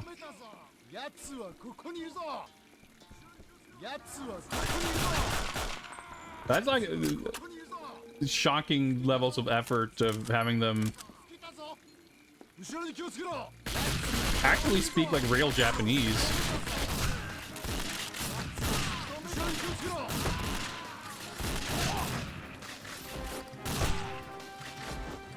Oh, you can actually toggle to semi-auto, that's cool. To the right. Down the hallway. Alright, he is pretty brave. He's following along pretty quickly here.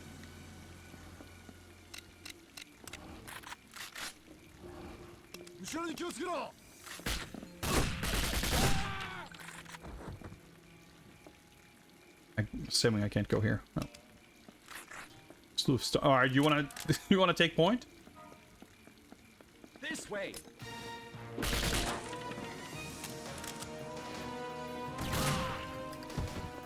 Took like a year to explode. Still like kind of cool. Of course we're in Japan, so we've got to have this fucking National Museum of Samurai Armor before we head out to the Zen Garden and Koi Pond, I guess. Alright, he went ahead somewhere. There was like a tunnel there into some kind of bunker, it looked like. Assuming that's where I'm meant to go, but let me just check up here first.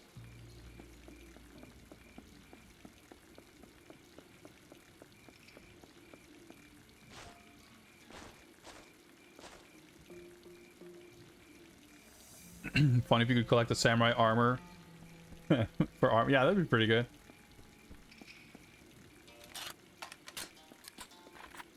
I mean, yeah, that's the thing. Like the fact that we have this and like the Asian martial arts expert bodyguard or whatever. Like, oh, yeah, there's some dragons there, lotus blossoms, whatever. Like, it's that, but then they actually speak Japanese, and it doesn't sound like just feed it to Americans phonetically reading Japanese. Keep your head down. I'll be back for you. Also, could you wipe the hard drive on my computer? I don't want to leave a data trail for Drake to follow. And please protect my servants. They're like family to me.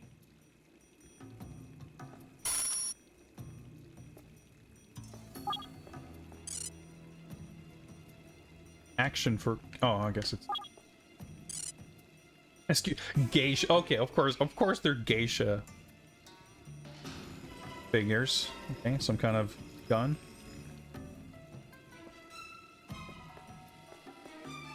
I need to wipe his browser history. Well, I want to get whatever that is. There we go. Big old box of stun grenades. Not that exciting, but take it.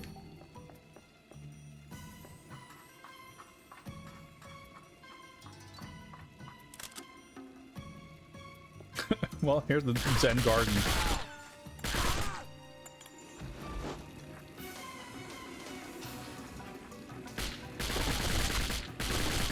Well, just from the trailer footage and stuff we saw, we know that there will be ninjas eventually. But I mean, it's all good fun. I don't mind it.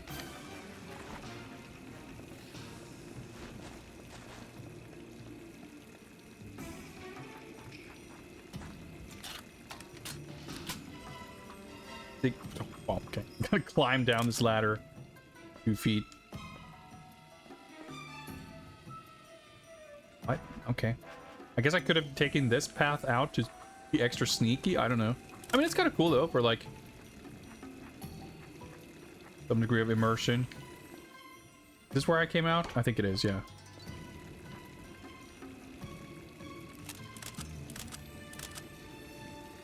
A gold silencer, yep.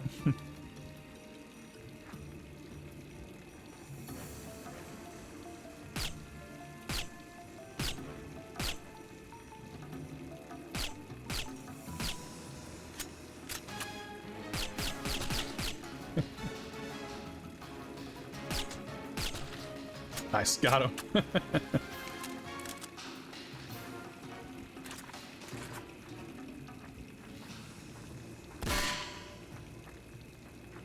That's a bit of a weak gong sound, don't you think?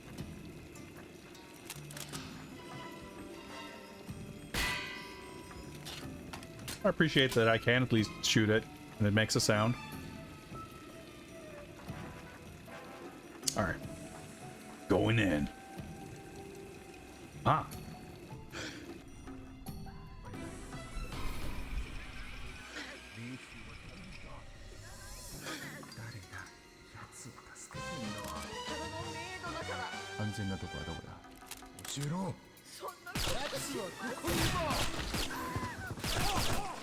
I guess that guy didn't get the memo. My life. How will I repay you? If I live through this, I'll need a large sake and one hell of a massage.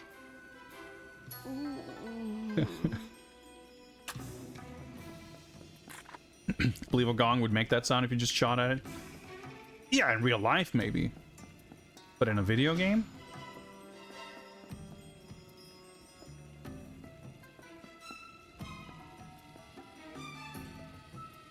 Yeah, dude, Bond's fucking dick is firing on all cylinders in this game.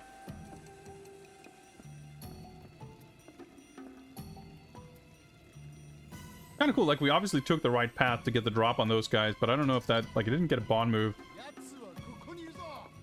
I'm sure there's gonna be some sneaky path to rescue the next hostage.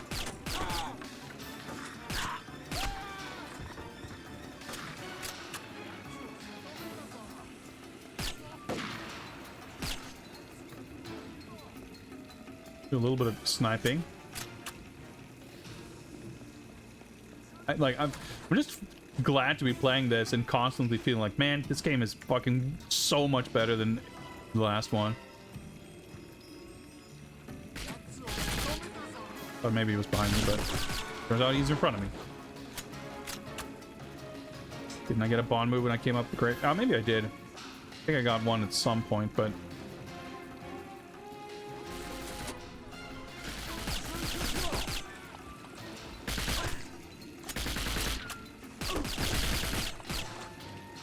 Whoops.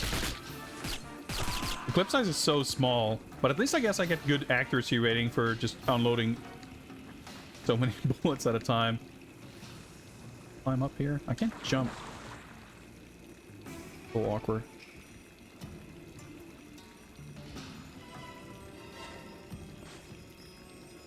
Oh, out of ammo here anyway.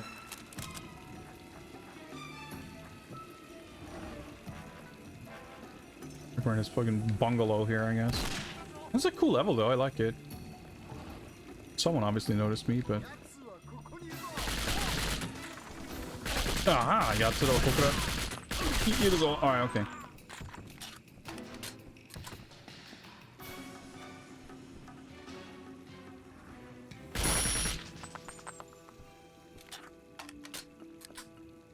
Alright, gotta find one more geisha girl.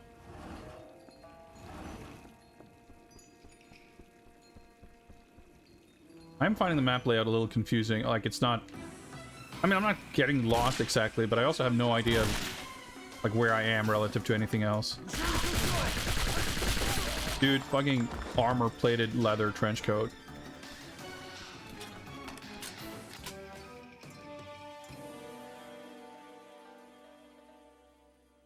I had a hostage somewhere.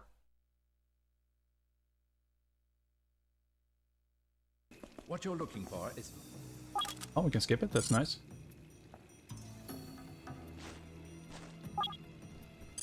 Oops.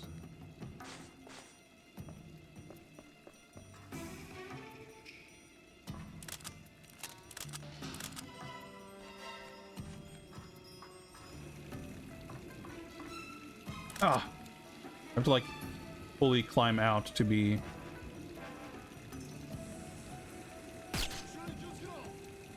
I just realized that you, when you do the manual aiming,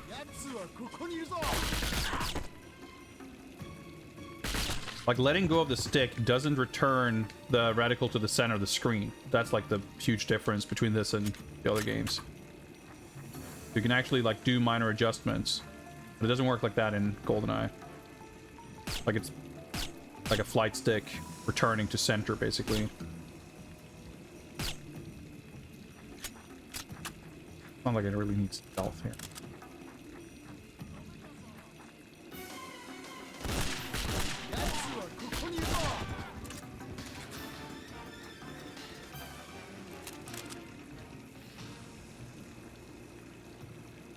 All right, go through here.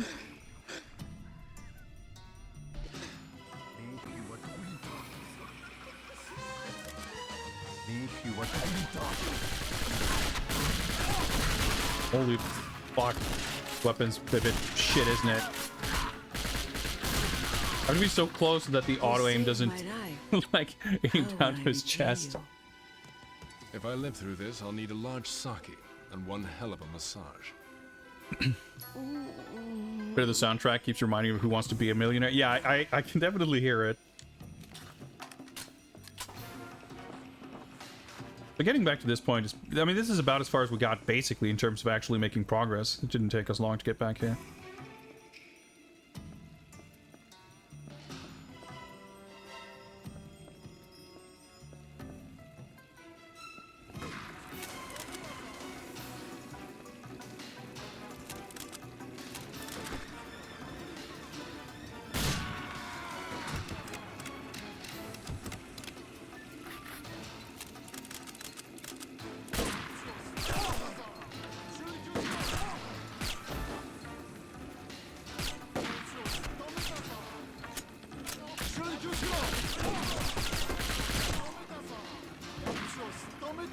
The guns feel good.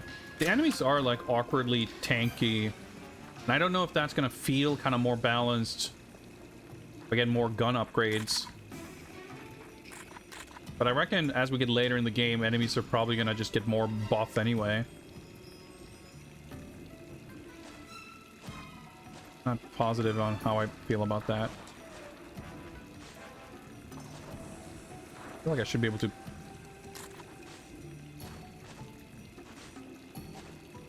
I feel like I should be able to get over this little railing.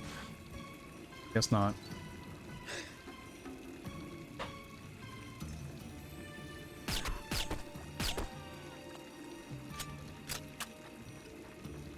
We're meant to have to go around here.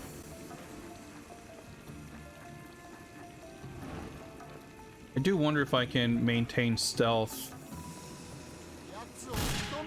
Okay. That answers that, I guess. I guess it's nice, like when you auto aim, as soon as you tap the left trigger, the reticle sort of snaps back to the center of the screen.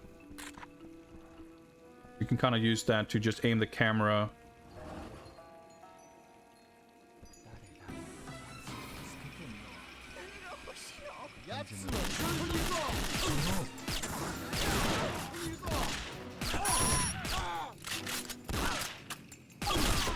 She was released. Okay, there we go. Just as I got hit by that guy, so I thought it flashed red because I failed. There we go. Now I know the layout. But obviously, yeah, those guys are weirdly tanky, especially the red guys, which I didn't necessarily really take note of before. But I guess you want to use the shotgun for those guys.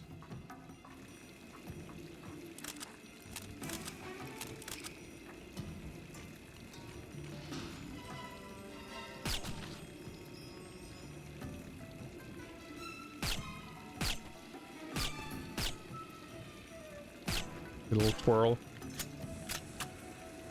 I'm also not in love with how elaborate and slow some of the enemy death animations are. It kind of makes it quite difficult to make out that you've actually killed them.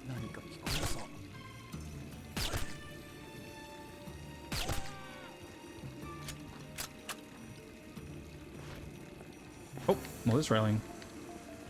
Get over. Full ammo, I guess.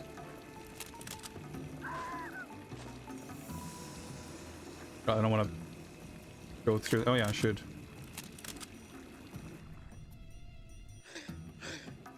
More effective way of doing this.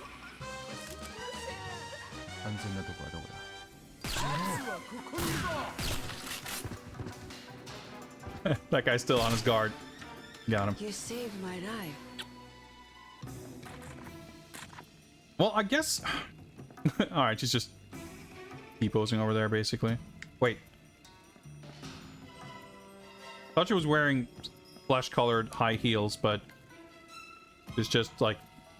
default, like, all the female characters just have, like, high heel animations. Just she had, like, a little shadow under her foot, like this, from this angle, like, just... It looked weird.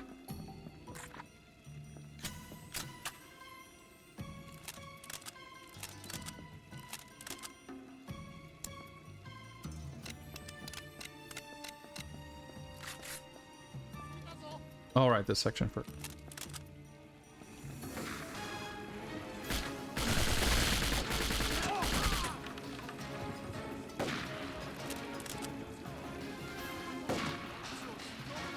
That guy has like a sniper rifle, so I'll take him out first.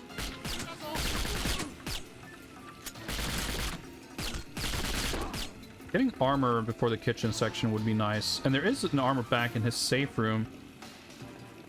Feels like such a hassle to go all the way back there.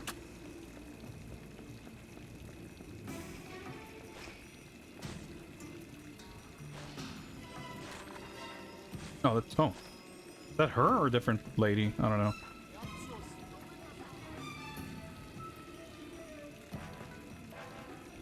I have to go through there. Yeah, I don't think there's another route. That section.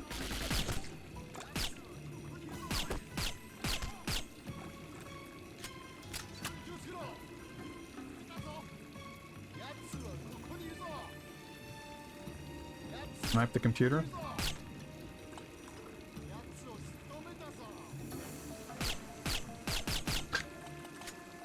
This computer's bulletproof from long distances.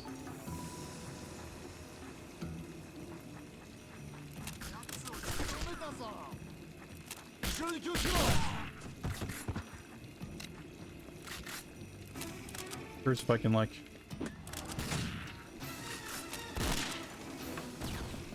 Well, I guess that didn't quite work out the way I'd intended.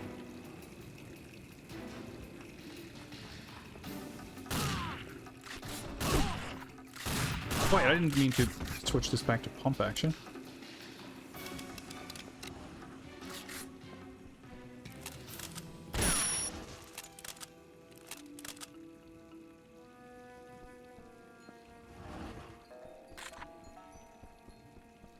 Hopefully this work better.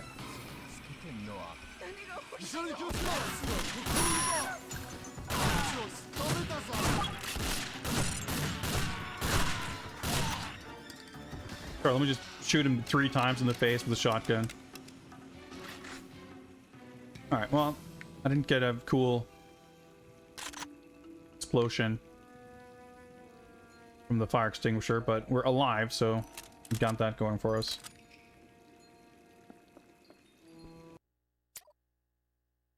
Find... Oh, okay. Wait, so that was one of 2 hostages.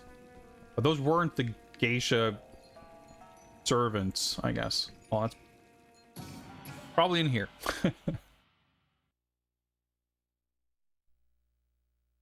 But like, once we got that in one go, like, that wasn't an overly long section. We just kind of failed at the very, very end of it.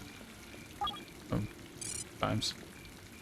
Oh yeah, the dragon safe. That's right. We had to put a little lotus orb in the dragon mouth. Open the sacred, top secret safe, I guess.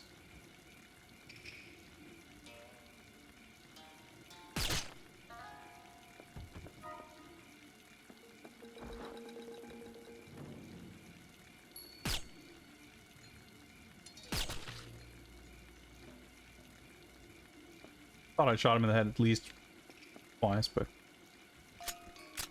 Oh, normal Japan stuff, yeah.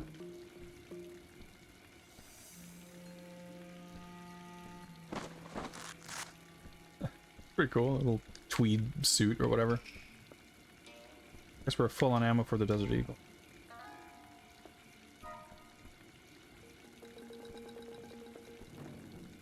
To be fair, it's a white dude living here, so I mean, wouldn't put it past someone like him to decorate a place like this. Okay, this is obviously conspicuous, but I reckon locked. Probably get the safe first.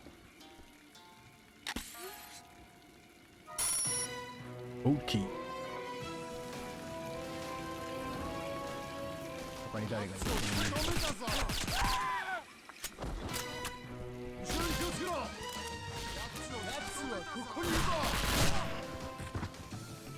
Oh yeah, I guess I could have gotten here without finding the hidden door.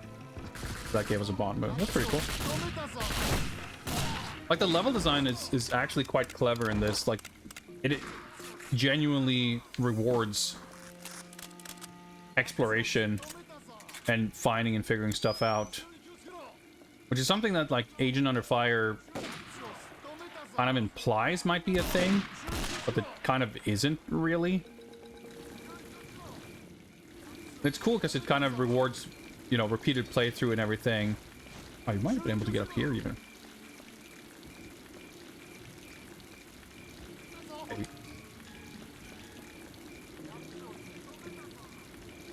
And just kind of figuring out alternate paths, alternate methods.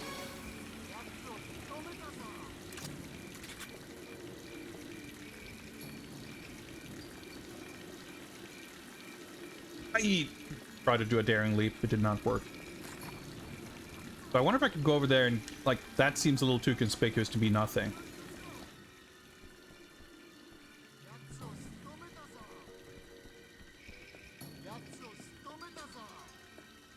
On a door. Like, someone's yelling at me. I don't know who or from where. Aw. I think we won't be able to go around here.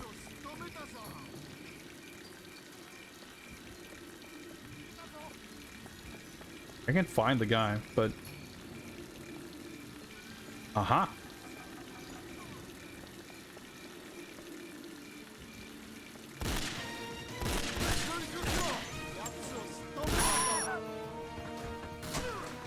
I feel like that deserved a bond move, but...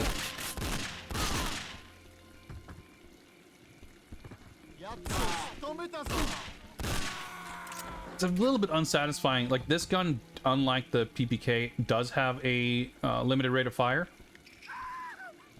When you shoot him like twice, and they, like, you know, it doesn't stop them. It, you know, just doesn't feel great.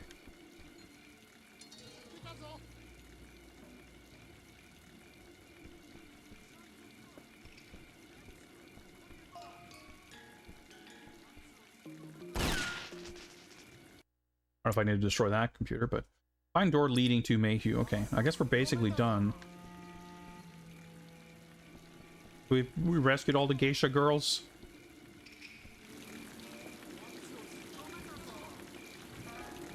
Oh, okay, so that leads... Oh, I see. Yeah, because that's the... Okay, let me try it once again. That's the window I wanted to try to drop down through. We found another like a... sun... light or whatever, yeah. We drop down here. It was cool, but not a bond move, apparently. But we have to go through some considerable effort to get all the way over here.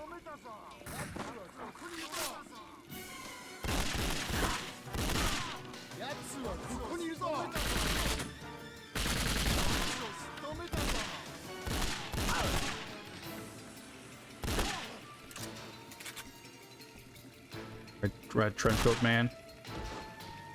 Did you drop? Oh, stun grenades. They're a little bit tricky to use. I'm a little bit surprised that all that effort didn't lead to a bond move, when you obviously could have just gone through the front door, and it probably wouldn't have been... I didn't actually, practically speaking... Whoops! Gain too much, probably. He's fine. Here, like, all these rooms look the same. Okay. But it's cool, like, all these alternate paths. It's interesting. I'm guessing that's the level ending cutscene checkpoint, whatever it is. We're finished here, Mayhew. Let's go. What about Kiko? Have you seen her? She's a big girl. I'm sure she can take care of herself. Oh, that's right, ninjas. I forgot. Wait here. Let's get moving. Well, that's what I said. I didn't expect him to live through the end of this level. Oh, shit. Boss fight? Defeat the assassin. Dude, this is fucking sick. Not even gonna, like, deflect my bullets with the sword or anything. I mean, this is a little stupid. Not my favorite kind of boss encounter. Just, like, extra spongy humans. But kind of the set piece nature of it is pretty cool. Gun sucks. Armor here somewhere, right?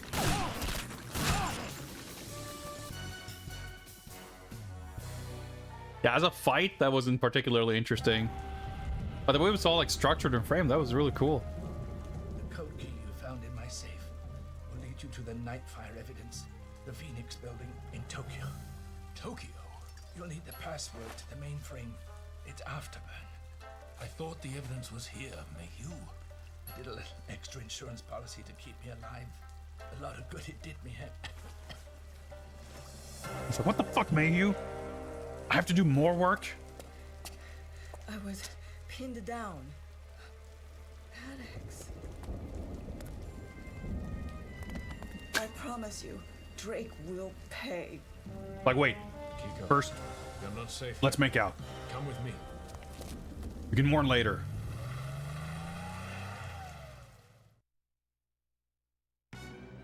Oh, silver. That's interesting. Actually, that tracks somewhat with Agent Under Fire, where we got our first try golds for a couple of levels. But it said, yeah, target the gold medal target 500k. I mean, it's not like I felt like we did very well. We died a lot and redid everything. We didn't get very many bond moves. 2 out of 2, apparently.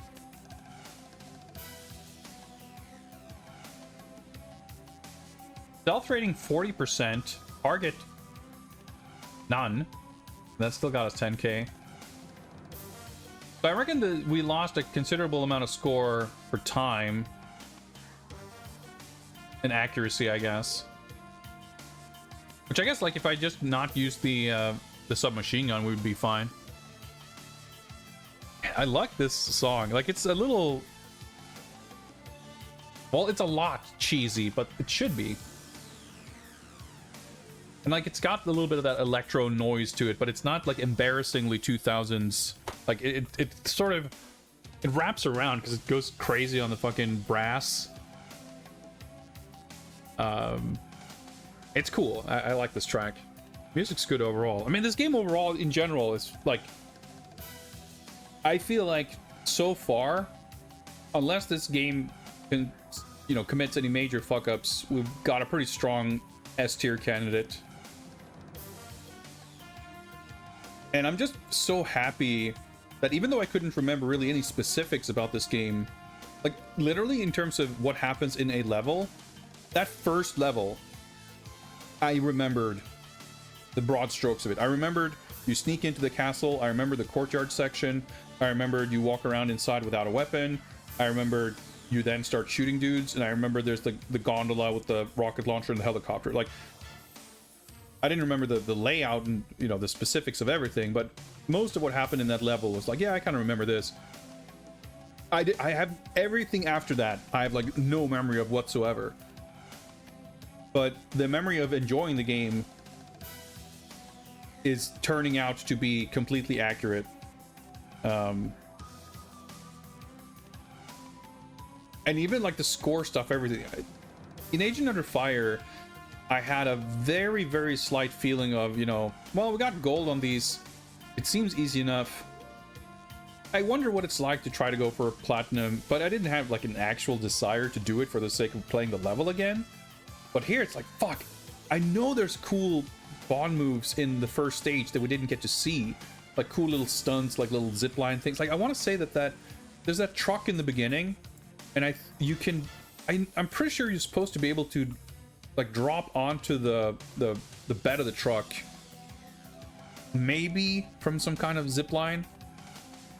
And there's also some like alternate method of like there's some way you can sneak through the front door via the truck. There's some method you can sneak around the side that we kind of did but kind of fucked up.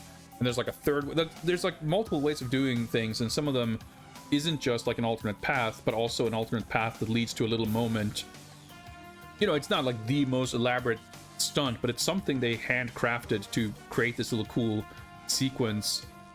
To have that stuff as like that's the cool part of it. Not only that it's in the game, but it's that something you have to earn, you have to find, and it really helps make you feel like you were clever for figuring out the thing you could do, and you're rewarded by seeing your character do a cool, clever thing, and you get points for it. Like, that's such a brilliant idea, but the execution of it is so much better here, so much more interesting and refined than in Agent Under Fire. Like, it was a great idea there, and I liked what they did with it there, but it's just so much more evolved in this game.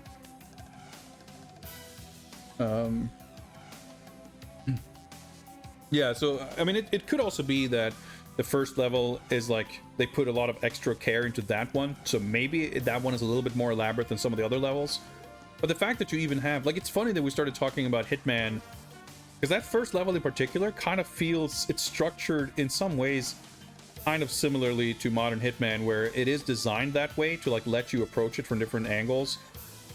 It doesn't play like those games, obviously, and you know, you have the sections where you're just, all right, this is a guns blazing action section of it. But I think this game has so many things that I kind of would have wanted the other Bond first-person shooters and like the PS1 games and everything to do, where it combines stealth and action and cleverness and cunning and sneaking, and you know, you have elements of puzzly things and objectives. But it's funny too, because if you think of how this game uses the objectives for each level, it's not much, like, it doesn't have much in common with GoldenEye. I think the GoldenEye template of setting out like, here are the things you're meant to do, I think that's an interesting, cool idea that you can do great stuff with. I mean, again, Hitman is very much structured like that, and especially if you're allowed to figure out different ways to achieve those goals, like, that's a great kind of an idea for a structure. But some of the previous games, I've had the complaint that you get briefed on something that you don't understand because you haven't seen the level, you don't know where things are. You don't know what things are. Like, you have to complete the level to retroactively make sense of the instructions, which is like not a great feeling. This game, so far we've had what, 2 mission briefings in like 4 or 5 levels, and even them have been like interspersed with cutscenes leading into the missions. But one thing that's greatly different in this from previous games is not just how it's actually structured in the game, but also how it's presented, in that we only see our current objective. Like, the game is very deliberately not worrying us by laying a bunch of stuff out there and expect us to kind of keep track of it and make some kind of mental plan for how to deal with the level. It's just, all right, breach the castle walls. That's what you're doing right now. And it's structured way more like the mission objective as a mechanic is super scaled back in this game, because you know, you may have things like, all right, rescue X amount of hostages, find this computer and shoot it, do a thing, pull a switch, whatever. But if you think about it, those are the kind of things you would naturally just have to do to progress in many other first-person shooters. I think it's fair to say that, you know, if someone preferred the way things work in GoldenEye, where you have to kind of go out of your way a little bit more, the things are like slightly more specific, that's fine. But I kind of appreciate that. I feel like the texture of having mission objectives that Bond has to complete It's not being sent to a location to just murder 49 out of 45 enemy guards and, you know, get to the end of the level and pull the exit lever, you know. He is supposed to do stuff there and accomplish things, and things, you know, happen throughout the course of, you know, M wouldn't brief Bond on like, oh, and once you find Mayhew in his room, bring him to his bunker safe room and rescue his geisha girls or whatever. Like, that's just something that naturally comes up over the course of the mission. But you get to create this authored, well, you don't get, but they who made the game get to create this authored flow of ups and downs of intensity, and like, here's a little bit of an exploratory section, here's more of a straightforward action section. They cordon off things with these sort of checkpoint doors, but you always have this one thing that tells you what you're kind of meant to focus on now. And I think they, yeah, you could argue that it loses some potential open-endedness. They certainly lose some kind of confusion.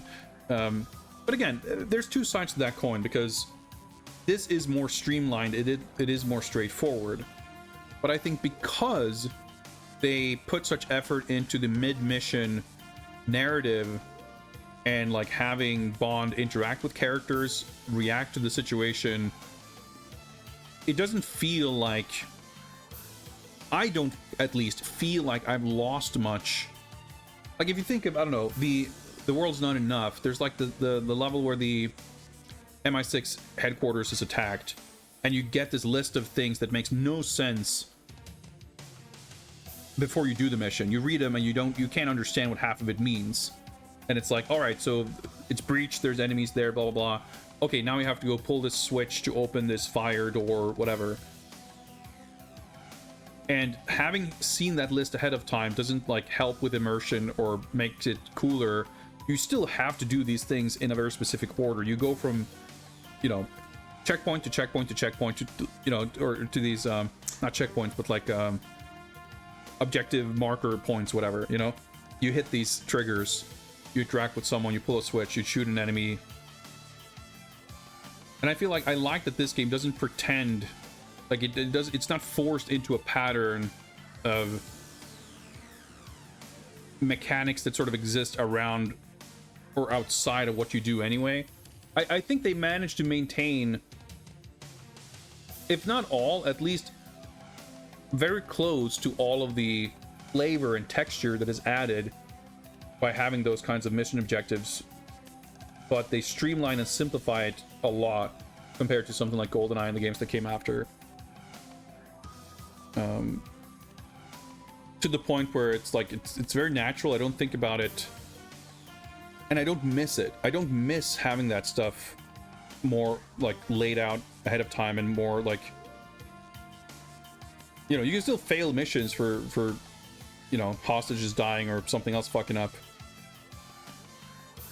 But you know, we've had, oh dude, the fucking submarine level in The World's Not Enough, where it was really difficult, and it was so fucked up because you're supposed to escort Christmas Jones to some place and do something else, and it's like, I brought her, but instead, like, there was a thing you were supposed to do on the list, so I wanted to check off the objective list, but because I didn't specifically chaperone her into the next room, but sort of accidentally, unknowingly activated the trigger that ended the level, as far as I knew, it was just a thing on my list of things to do, but I accidentally triggered the end of level, and because she was standing there with me instead of by herself in a room 5 feet away, I failed the mission because I hadn't completed every objective.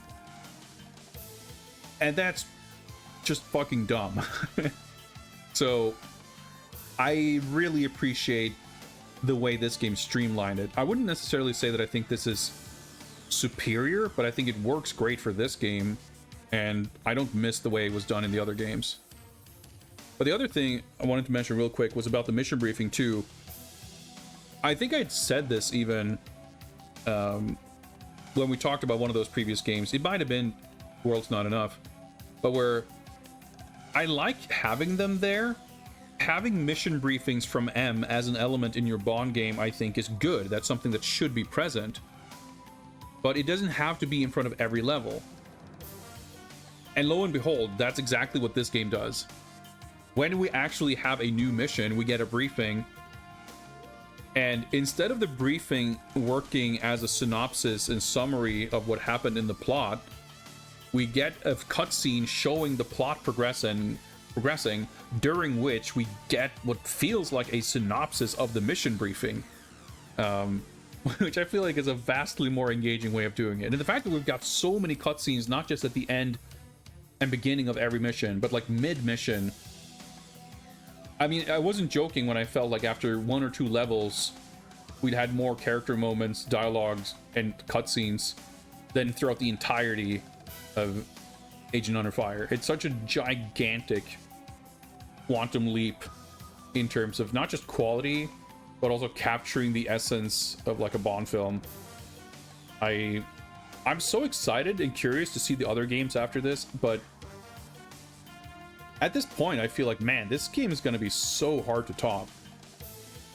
And, you know, on top of that, despite enemies being tanky, the guns feel good. Shooting is fun. Like, man, this is an awesome game. Off to a great start, and I'm super excited to play more of this. However, it is 10 p.m. It is time for us to wrap up and say goodnight. I'm just jazzed that I've been enjoying this as much as I was hoping I would, but felt no guarantees that I actually would. And I've been thinking too, we talked about ranking games and tier lists and whatnot, and we did a tier list ranking of every game so far for the 1-year anniversary back in October. And I wasn't sure when I wanted to do the next one, because I figured we should do it intermittently and not necessarily wait until the very end. But 25 games down is a halfway point, so maybe after we finish this game would be a good time to revisit the Bond game tier list.